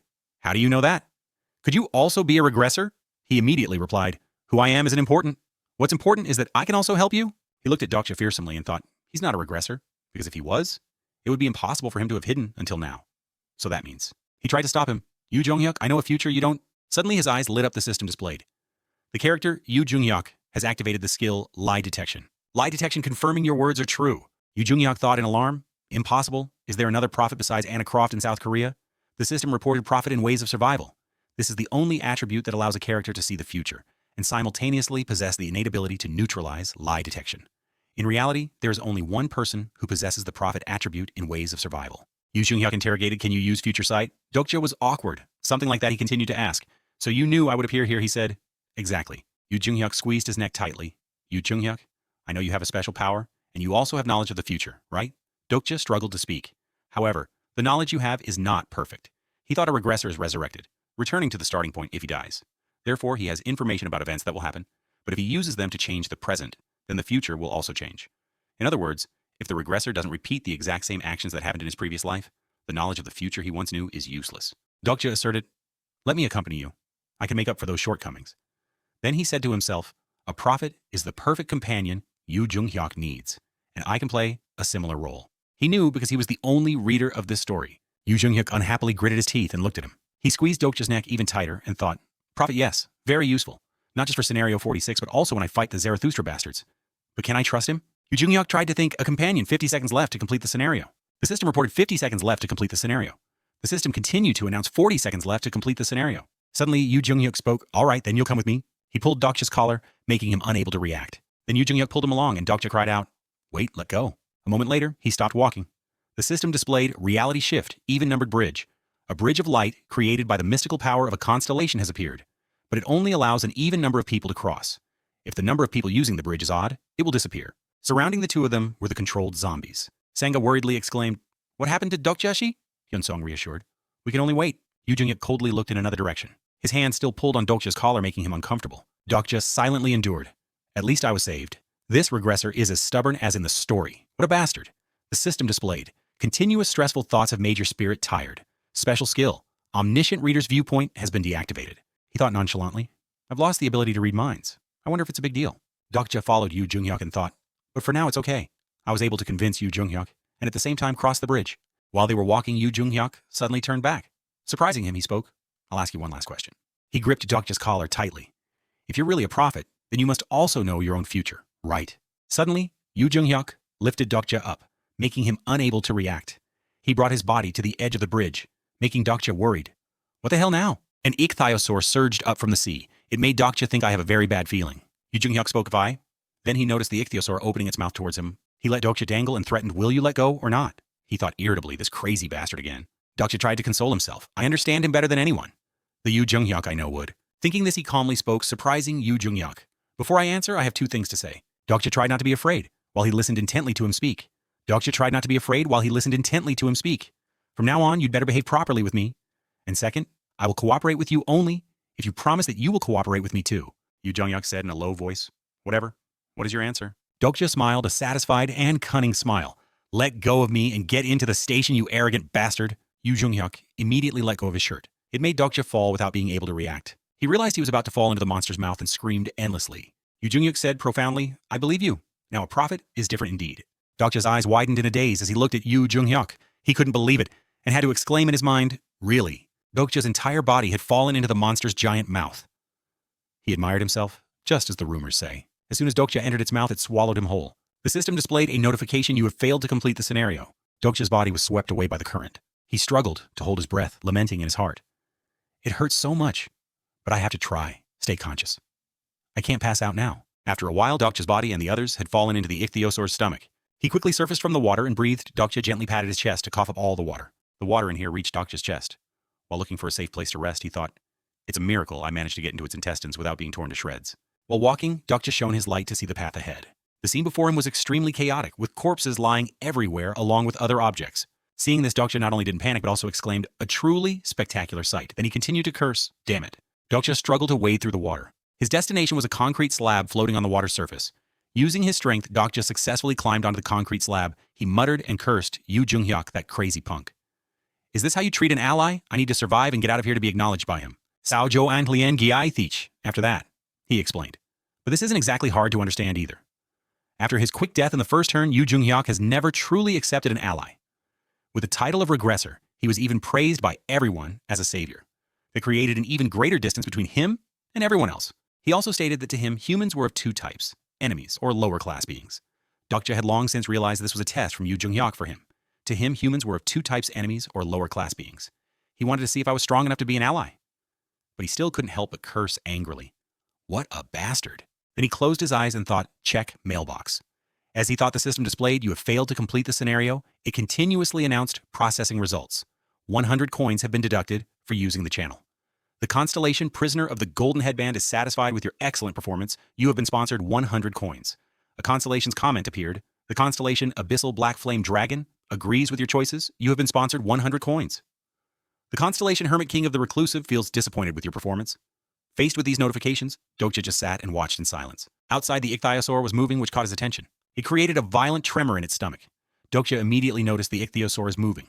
He recalled the content of the novel. According to the ways of survival, they begin the process of secreting digestive acid for food. 3 hours after swallowing something. From the information in the novel, he also understood the current situation, meaning he didn't have much time left. A sudden voice echoed. This poor little soul seems to be getting unluckier and unluckier, huh? But it's also very interesting. Dokja reflexively turned to look. That voice belonged to the Dokaebi. It slowly appeared in midair. Seeing that, he asked curiously, Dokaebi. It nodded. Yes, it's me. You seem quite calm, huh? Dokja looks at Dokaebi, said, because I'm waiting. You, huh? Dokja didn't answer immediately, but thought, just wait, Yu Jung-hyuk.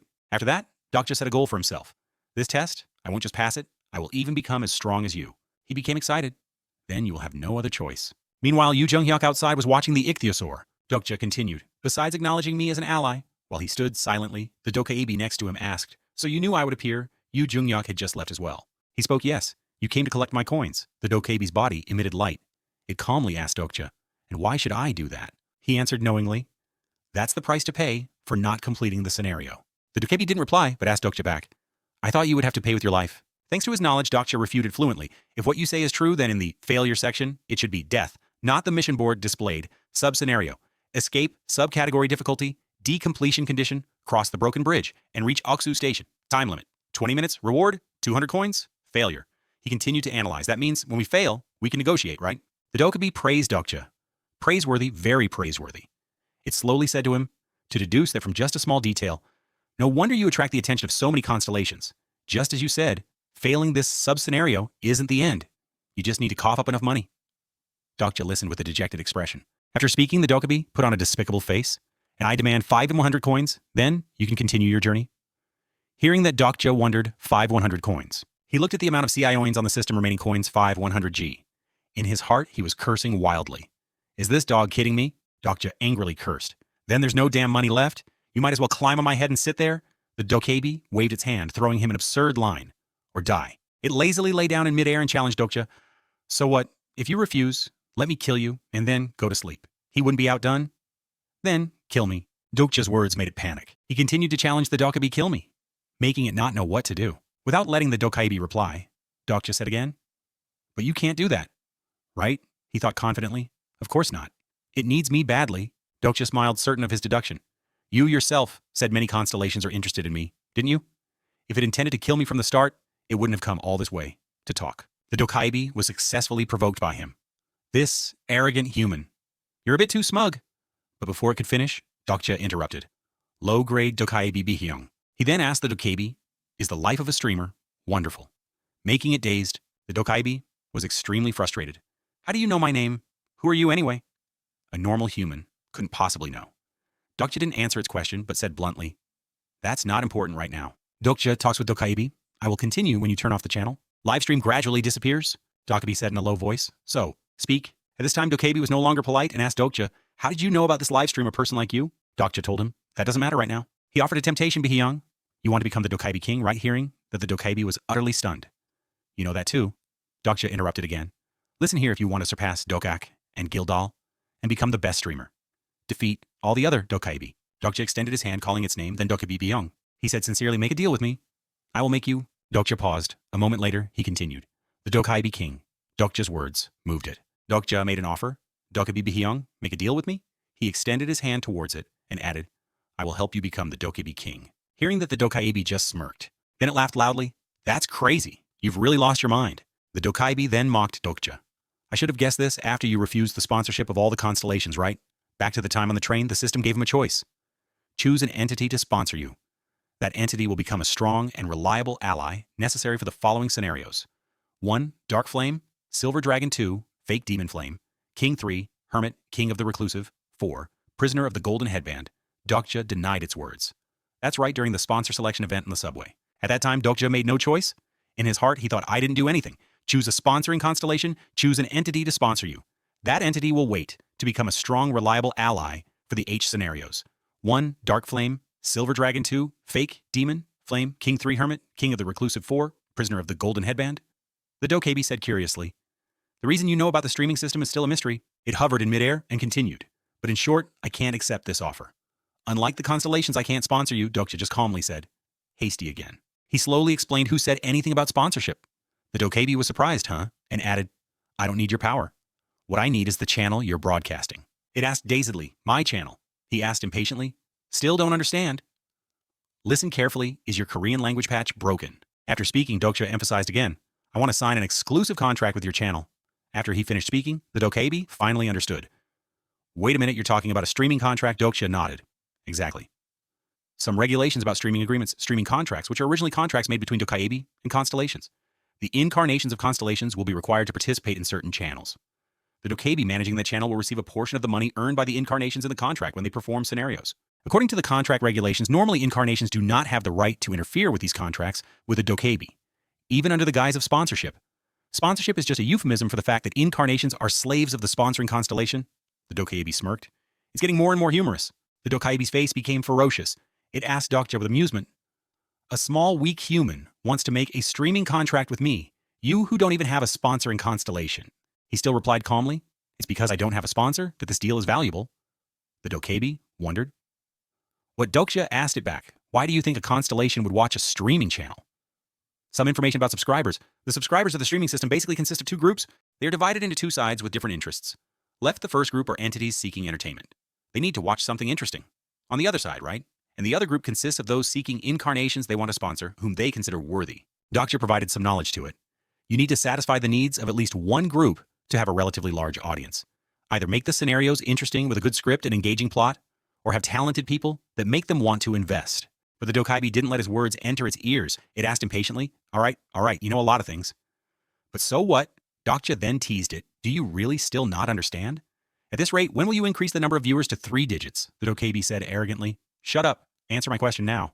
Dokja tried to convince the Dokaibi. How about this? I'll help your channel satisfy both groups of viewers, but it said disdainfully, nonsense. Dokja didn't mind the Dokaibi's words. He got to the point. No matter how interesting an incarnation is, those seeking incarnations will leave the channel after their sponsorship is accepted. But on the contrary, what if that small human doesn't accept sponsorship from anyone? Hearing Dokja's information, it was so surprised, it couldn't speak. Seeing the Dokaibi's expression, he started to entice it. And what if even without being sponsored by anyone, he can still become superior and stronger than those with sponsorship? The Dokaibi sternly asked him, wait a minute, that's the reason you didn't accept any? Dokja immediately replied, that's right. He didn't forget to remind the Dokaibi, I bet the constellations up there are screaming like crazy, demanding you reopen the channel. Making it jump in surprise. Dokja was on one side muttering, they are extremely curious, wanting to know who this person who dares to challenge a regressor is, asking questions like, does he really know the future? Then why did he have to be swallowed by the ichthyosaur? Is he really a prophet? The Dokaibi awkwardly opened the system. Shut up. It even scolded him. You're just stop bullshitting. A weak human can't possibly defeat the power of the constellations. Stop bullshitting. A weak human can't possibly defeat the power of the constellations. Dokja, on the other hand, replied comfortably, no, you're the one who needs to shut up. Like I said, you can't kill me either. So the best choice right now is to cooperate with me, and I will help you become king. The Dokaibi couldn't believe what it was seeing. Dokja knew he had predicted correctly. He smiled. It couldn't accept this and tried to change the subject. Anyway, let's deal with your failure first. Pay me 5 100 coins. And then, he asked innocently, what? Who failed? Dokja slowly stood up. He said cryptically, I have completed. When he was standing steadily, Dokja continued. The conditions. He casually reminded the Dokaibi in its confusion. Now reopen the channel. Dokja pointed to the sky, speaking confidently. Everything is about to begin. In the night sky, a series of meteors were free falling to the ground. In the nearby river, a school of ichthyosaurs swam back and forth in this place. One of them slightly opened its mouth. It suddenly rose from the water and roared angrily. Inside the ichthyosaur's stomach, a waterspout formed. The current was pulled into the waterspout, carrying the body of a deceased person. By clinging to the stomach wall, Dokja was lucky to survive. Although his body had reached its limit, his 2 eyes were still focused in one direction, where Dokja was clinging to the urchin spine stuck in the ichthyosaur's stomach. I don't know how much time has passed. The dark circles under Dokja's eyes have become more pronounced. He wondered, how much time has passed? The fatigue made his will waver. Can I really get through this? In his delirium, Dokja muttered, I'm just a normal reader. In his delirium, Dokja muttered, I'm just a normal reader. After that, he remembered his mother. Mom, are you still okay? You'll probably be fine, because no one else is mom but you. At this moment, Dokja's body was almost falling apart. His 2 eyes slowly closed as he asked himself, isn't this a dream? Dokja thought, I wish this was just a dream, even though life is never easy. Thinking this, he felt it was ironic. But there's no way I'd die in a fish's stomach like this, right? The ichthyosaur's stomach had countless bleeding wounds. Nearby, yellow sparks were emitted. Dokja's whole body trembled, yet he still tried to cling to the urchin spines to survive. A voice echoed, making Dokja pay attention. Ayup. The Dokaibi suddenly appeared behind him. It praised, you're pretty good. The system displayed a notification. A few constellations are impressed with your survival ability. The constellations have sponsored you 100 coins. Dokja's eyes stared blankly at the Dokaibi as he thought 4 days have passed since the scenario began. Dokja fainted from exhaustion. His 2 eyes turned white. The Dokaibi was still on one side, muttering, I really didn't expect you to use it to stab into the digestive tract of a sea monster. Dokja fainted from exhaustion. His eyes rolled back. And the Dokaibi was still nagging on the side. I really didn't know. Sea urchin spines could be used in this way? Truly surprising. His whole body lost balance and fell, leaving it wide-eyed in astonishment. Outside, the ichthyosaur had died at some point. The system screen displayed the hidden scenario has ended. You have been awarded 9,000 coins. You are the first to successfully hunt a 7th grade sea monster. You are awarded a completion bonus of 1,000 coins. After a moment's rest, Dokja gradually regained his strength. He shouted joyfully, I'm alive. The Dokaibi began to explain about the sea urchin spines. Sea urchins are coastal creatures considered food for other sea monsters. The system displayed item sharp stone. Sea urchin spine, stock, 17 price 100 coins. It continued to explain normally. These spines are sprinkled onto the epidermis of the prey, gradually causing the prey to wither and die from depletion. The Dokaibi flew close to the sea urchin spine stuck in the stomach. It seemed quite surprised. I never expected you to use it to pierce the sea monster's digestive tract. The screen announced the comments from the constellations. A few constellations are laughing in satisfaction for guessing correctly. A few constellations have finally understood your plan. Some constellations are feeling dissatisfied because you didn't inform them beforehand. As soon as it saw Dokja sit up, the Dokaibi flew over to support him. It said, I also didn't know about the mucus of the hammer seahorse.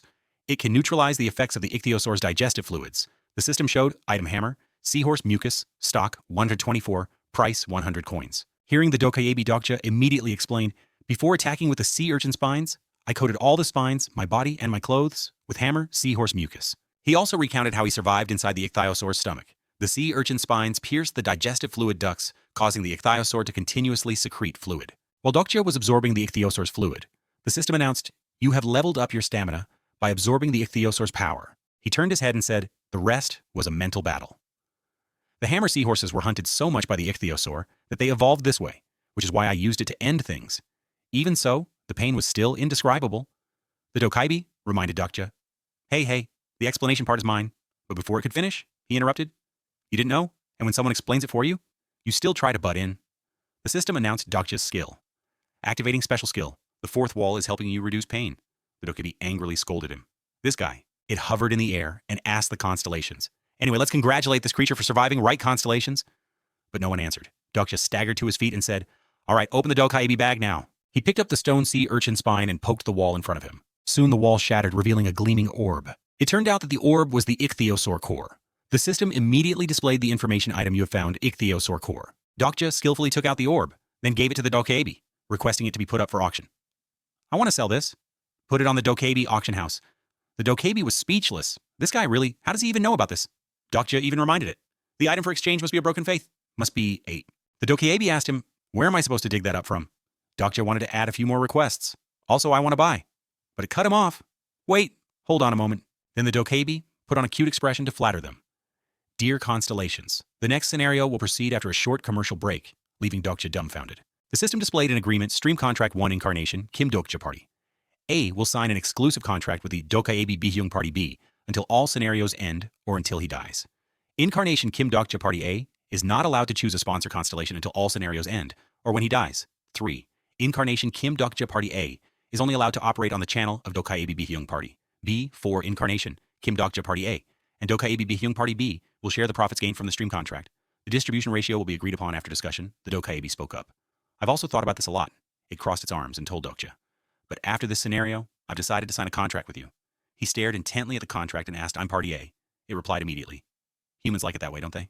Stop asking about trivial things. The Dokaibi urged Dokja hurry up and sign. He didn't answer but looked at it and thought, "I can't believe it's actually making a contract. I have some opinions about this contract." Dokja then reminded the Dokaibi, "There's one important clause that hasn't been included." It calmly replied, "Nani?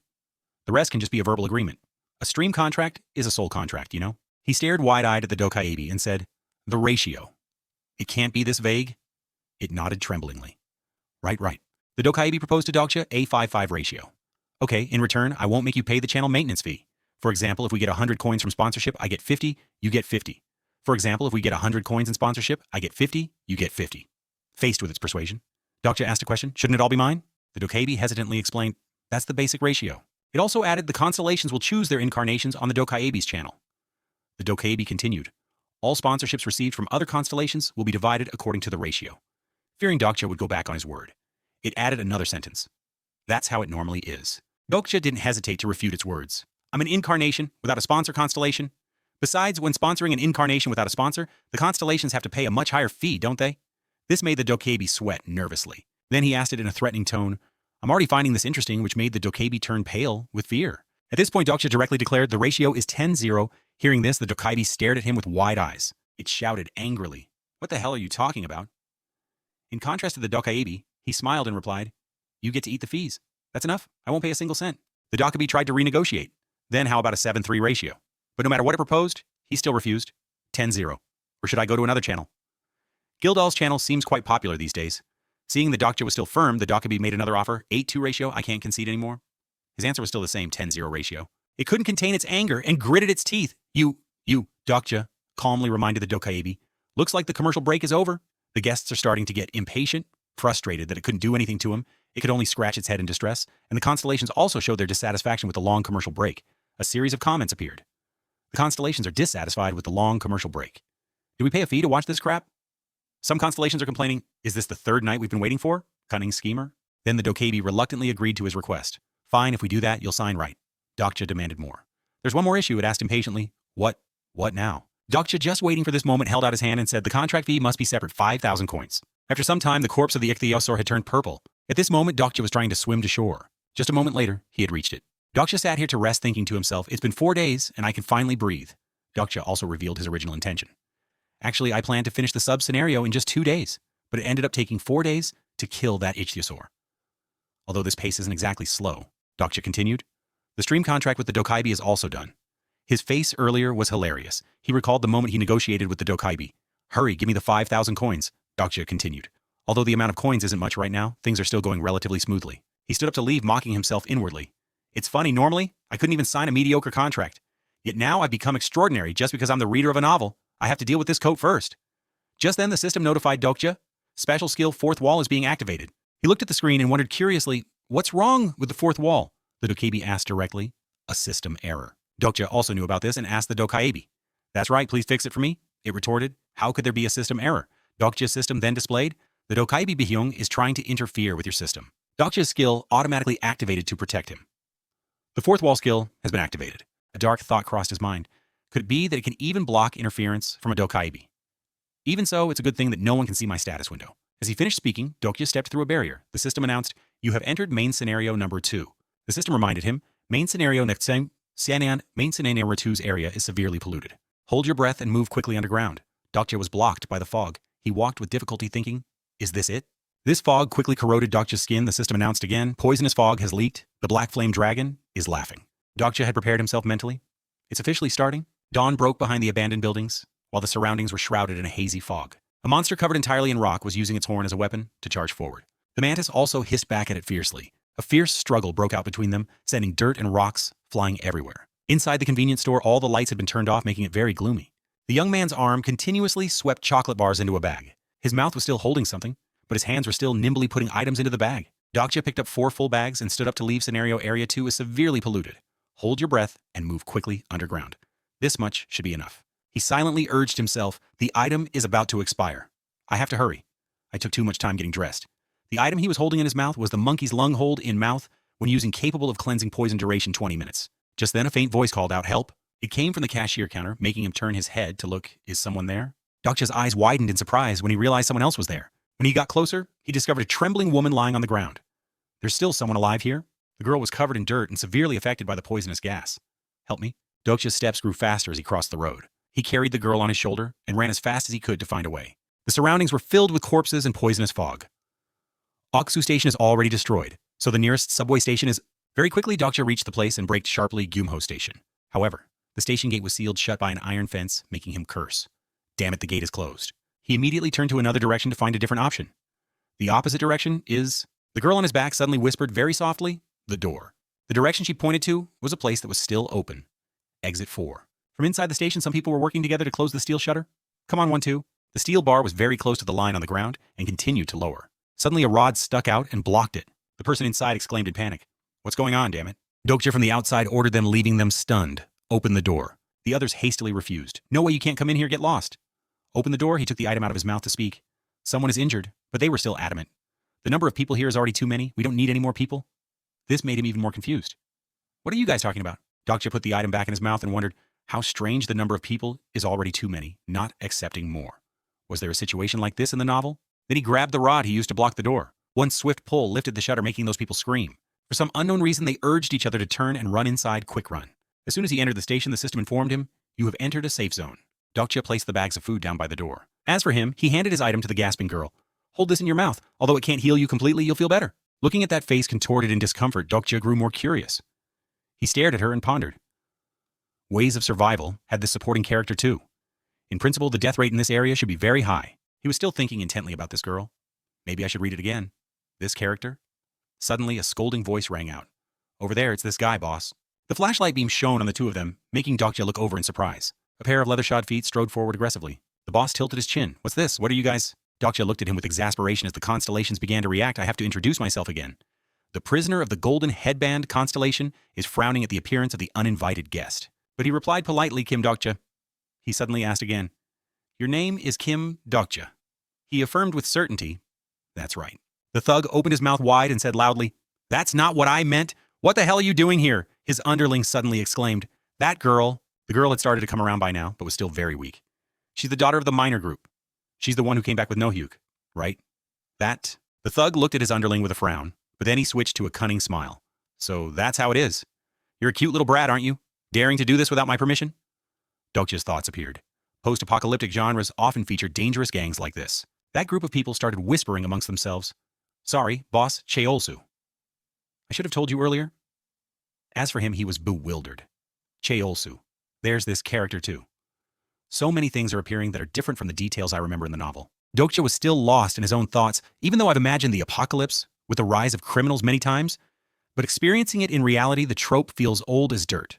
Sooner or later, the thug's eyes landed on his bag of items. What's that, boss? It looks like food. Cheolsu glared threateningly at him. Leave the food and get lost. Do that, and I'll spare your life. Dokja wasn't afraid of him, but was only concerned with the unfolding plot. A cliched character, the storyline isn't progressing very well. The messages started flooding in. The prisoner of the Golden Headband constellation is angry at the appearance of this riffraff. The Abyssal Black Flame Dragon constellation is enraged by the injustice before it. He also picked up the iron bar from the ground. A bonus scenario has been activated at the request of the constellations. It's not that I wanted this. Cheolsu still looked down on him. It seems you don't want to leave. He stood up and silently prayed for them. You pitiful people, but you brought this upon yourselves. The Abyssal Black Flame Dragon constellation is greatly looking forward to how you'll handle this. The boss slammed his brass-knuckled fist together, creating sparks. This brat looks pretty dangerous. A new quest appeared as Cheolsu was arrogantly speaking to him. But if you don't run, now death is your only path. Bonus scenario. Remove the obstacles. Type sub-difficulty E scenario, clear condition.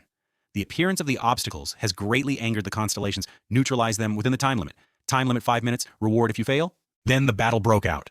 The girl was still struggling for breath, leaning against the wall. The loudmouth Cheolsu took a full punch to the face, causing his cheek to twist to one side. He was sent flying straight into the wall to the panic of his underlings, boss Cheolsu. The remaining ones only dared to stand around Dokja and shout, "What is this bastard? Why is he unharmed? After all those hits, does he have a sponsor constellation?" As for him, he wasn't too surprised. My current levels in stamina, strength, and agility create a huge difference in combat power with these small fries. He thought to himself, my current stamina level is 33, but these guys have single-digit stats. The other guys lay flat, their faces bruised all over. Damn it, I can't move. The low-life bastard aimed for the legs, boss. Dokja held the iron rod and walked in front of Cheolsu. Even if he receives protection from the constellations, he now looks completely miserable facing him. It's impossible to make up for such a huge gap. Character information name. Bang Cheolsu, age 34, sponsor, constellation delusion, demon, special attribute, general, private group, leader, special skills, thrash, LV2, lie, LV2, threaten, LV1, overall, stat stamina, LV6, strength, LV7 agility, LV6, magic power, LV2 summary. A common soldier who is lucky to receive the protection of a constellation often boasts about his fighting abilities.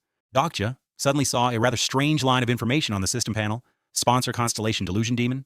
Why would this guy choose this kind of sponsor constellation, I wonder? Then he spoke up and asked him, "You're Bang Cheolsu from the Cheoldu group, right?" Cheolsu was dumbfounded. What? You know me. He, on the other hand, had recognized him. Of course, you're the most worthless element at Gyumho Station. He was supposed to be killed by Yu Jung-hyuk. A thought ran through his head. How is he still alive? Cheolsu suddenly spoke up, mentioning something. Or are you also the type that crawled out from that place? It seems you've killed a lot of people, haven't you? The more he talked, the more lifeless Dokja's eyes became fixing on him. No wonder I can smell the scent of my own kind on you. Fragments of memory once again ran through his head. Who knows? He had thought the people I could have saved. Namwoon suddenly appeared with a crazed smile on his face. Be honest, you just wanted to watch this scene, didn't you? The system quickly appeared. The fourth wall has blocked the lie of the character Bang Cheolsu. As for him, he used the sharp tip to pin Cheolsu's wrist. He screamed in pain, forcing Dokja to remind him. This isn't the time for you to show off. Those watching him were very excited. The Delusion Demon Constellation is feeling happy. The Delusion Demon Constellation has sponsored you 100 coins. Dokja stepped on his body and thought, the Delusion Demon Constellation has always been famous for being generous to incarnations.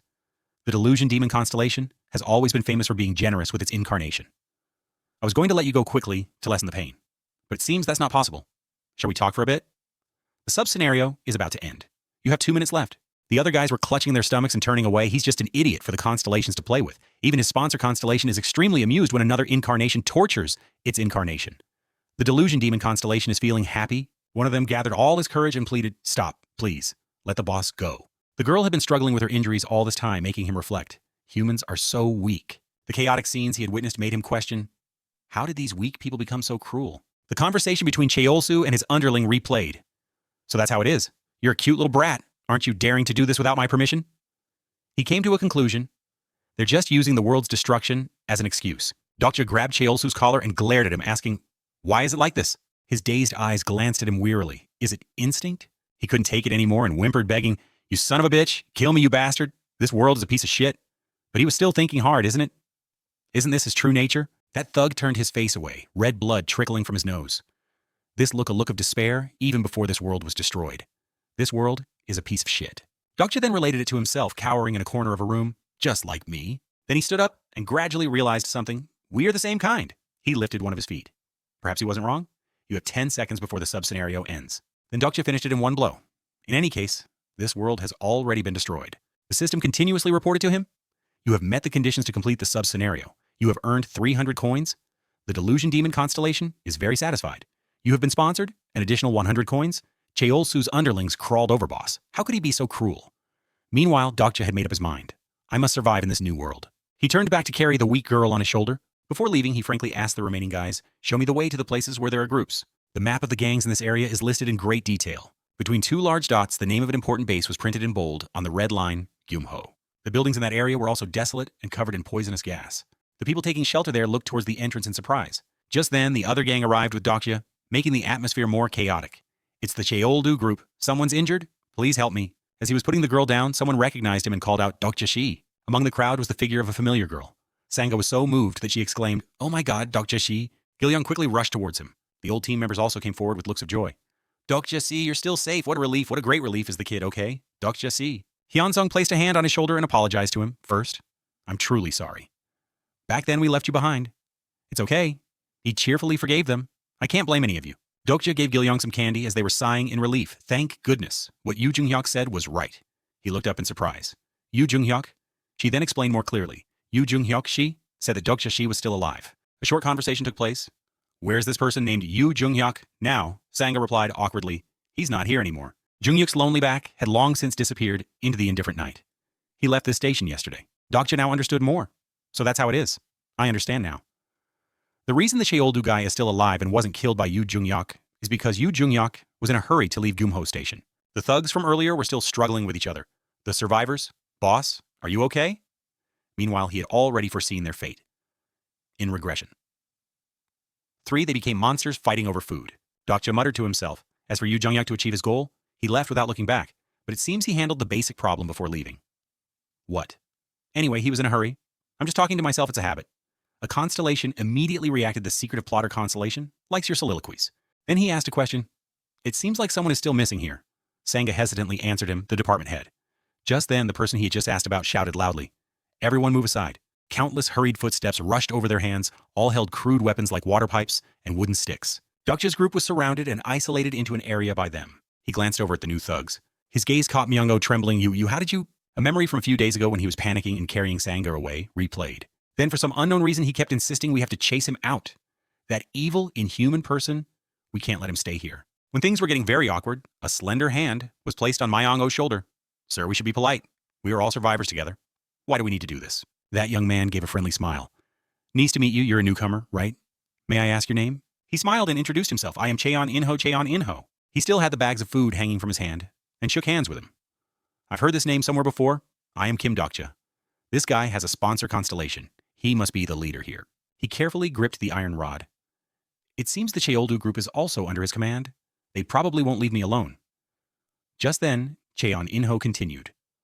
I've heard everything from everyone. The words he spoke were not what he had expected. You fought monsters and saved members of my group? What? That guy raised his hand and announced to everyone around, everyone look, our brave new member has brought food. They looked at him with craving eyes. It's food. Those consumed by hunger shouted sounds of joy amidst his smugness. It's food, food. Cheon Inho gave another friendly welcome. Welcome to Gyumho Station, Dokja. Dokja secretly clenched his fist to restrain himself. This bastard, so this is the reason he came here. The secretive plotter constellation is feeling very excited. The nearby convenience store vending machine was also empty. Currently, there are a total of 86 people at Gyumho Station. If we include Dokja-si, that's 87 people. He sighed. So few people are still alive. Hyunsung then explained clearly, when the scenario occurred, only those in the vicinity of the station and those on the subway survived. His face turned sad, and he didn't dare to finish his sentence. Perhaps from the very first scenario, some people stepped on the lives of others to survive. Dokja understood the meaning himself. Everyone here is a murderer, Hyunsung continued to tell him. Currently, Gyumho Station is divided into two factions, the major faction and the minor faction. First is the major faction. Myung-oh tried his best to reassure the members. Everyone, please trust me. Our chairman is working very hard so that all of us can survive in this place. They also believed him as expected of the youngest son of the Hankook group. On the other hand, in the minor faction, those people were all in a state of starvation, Mom. I'm so hungry, just a little longer, sweetie. The rescue team will be here soon. The empty words rang out again. Everything will be fine. The government will definitely not abandon us. Nearly 100 murderers gathered together are also divided into the weak and the strong. Everyone thinks this is natural, the law of life. And in the present, Cheon In-ho praised Myung-oh as if it were true. You're absolutely right. Everyone, let's not lose hope. He continued to say similar things. We all of us can survive. The food from before had been finished and thrown into the trash. The distribution of food is being decided by the major faction. Food is becoming more and more scarce, which is why they are trying to send some members to the surface to find food. They recounted to him Hui Wonsi, who went with us, was one of those chosen. Dokja didn't understand what they meant. Hui Wonsi. Sangha sat down next to the girl and answered for her. That's the name of the girl that Dokja she saved and brought here. Hui Won's eyes were still tightly shut in discomfort. Actually, besides Hui Wonsi, a few other people also had to go to the surface, but only those from the minor faction couldn't return. Dokja suddenly asked Hyunsung a question. Why is Lee Hyunsung-shi still in this faction? You must have received an invitation too. Everyone sways with the wind. He hesitated at first. That is. The young man was silent for a moment before he could continue. It's just that I thought I had to do it. His emotions were also very chaotic, but it was enough for him to realize one thing. I don't know about all this morality or ethics, but I always felt that I shouldn't be on that side. Perhaps until now I've just been a hypocrite. Dokja walked over and lightly touched his chest. Then he encouraged him with a very meaningful sentence. Hypocritical morality is still morality. Never forget that he was moved, and his eyes welled up with tears. Dokja-shi. But someone interrupted them. Kim, Dokja. They both stopped their conversation and looked towards Cheon In-ho. There are things that one is forced to do, but that doesn't mean it never happened. He had proposed to him. Can we talk for a moment? Right at the moment, Dokja was telling himself a cruel phenomenon, but it must not be forgotten. Sangha Gil-young and Hui Wan were seated next to each other holding 2 bags of food. Meanwhile, Cheon In-ho was negotiating. I'll be frank. He uttered a sentence. Join our faction. Dokja wasn't too surprised, I knew it. Cheon In-ho began to persuade him sweetly. With your abilities, I will give you a worthy position. Let's lead this group together. But he asked coldly, what if I refuse? The smile on his lips faltered. Although his tone was the same, a kind of hatred slowly formed in his eyes. Refuse? You're really interesting? I never thought that would happen. This novel had only one reader, but the author persistently updated new chapters for many years. Unexpectedly, when the final chapter was released, it was also the moment the world in the novel became reality. Brutal demons gradually leveled up and escaped the game to attack humans. Because of this, Kim Dokja became the only person who knew the end of this world. At this moment, the phone screen displayed 3 ways to survive in a ruined world. There are 3 ways to survive in a ruined world. I've forgotten a few of them now.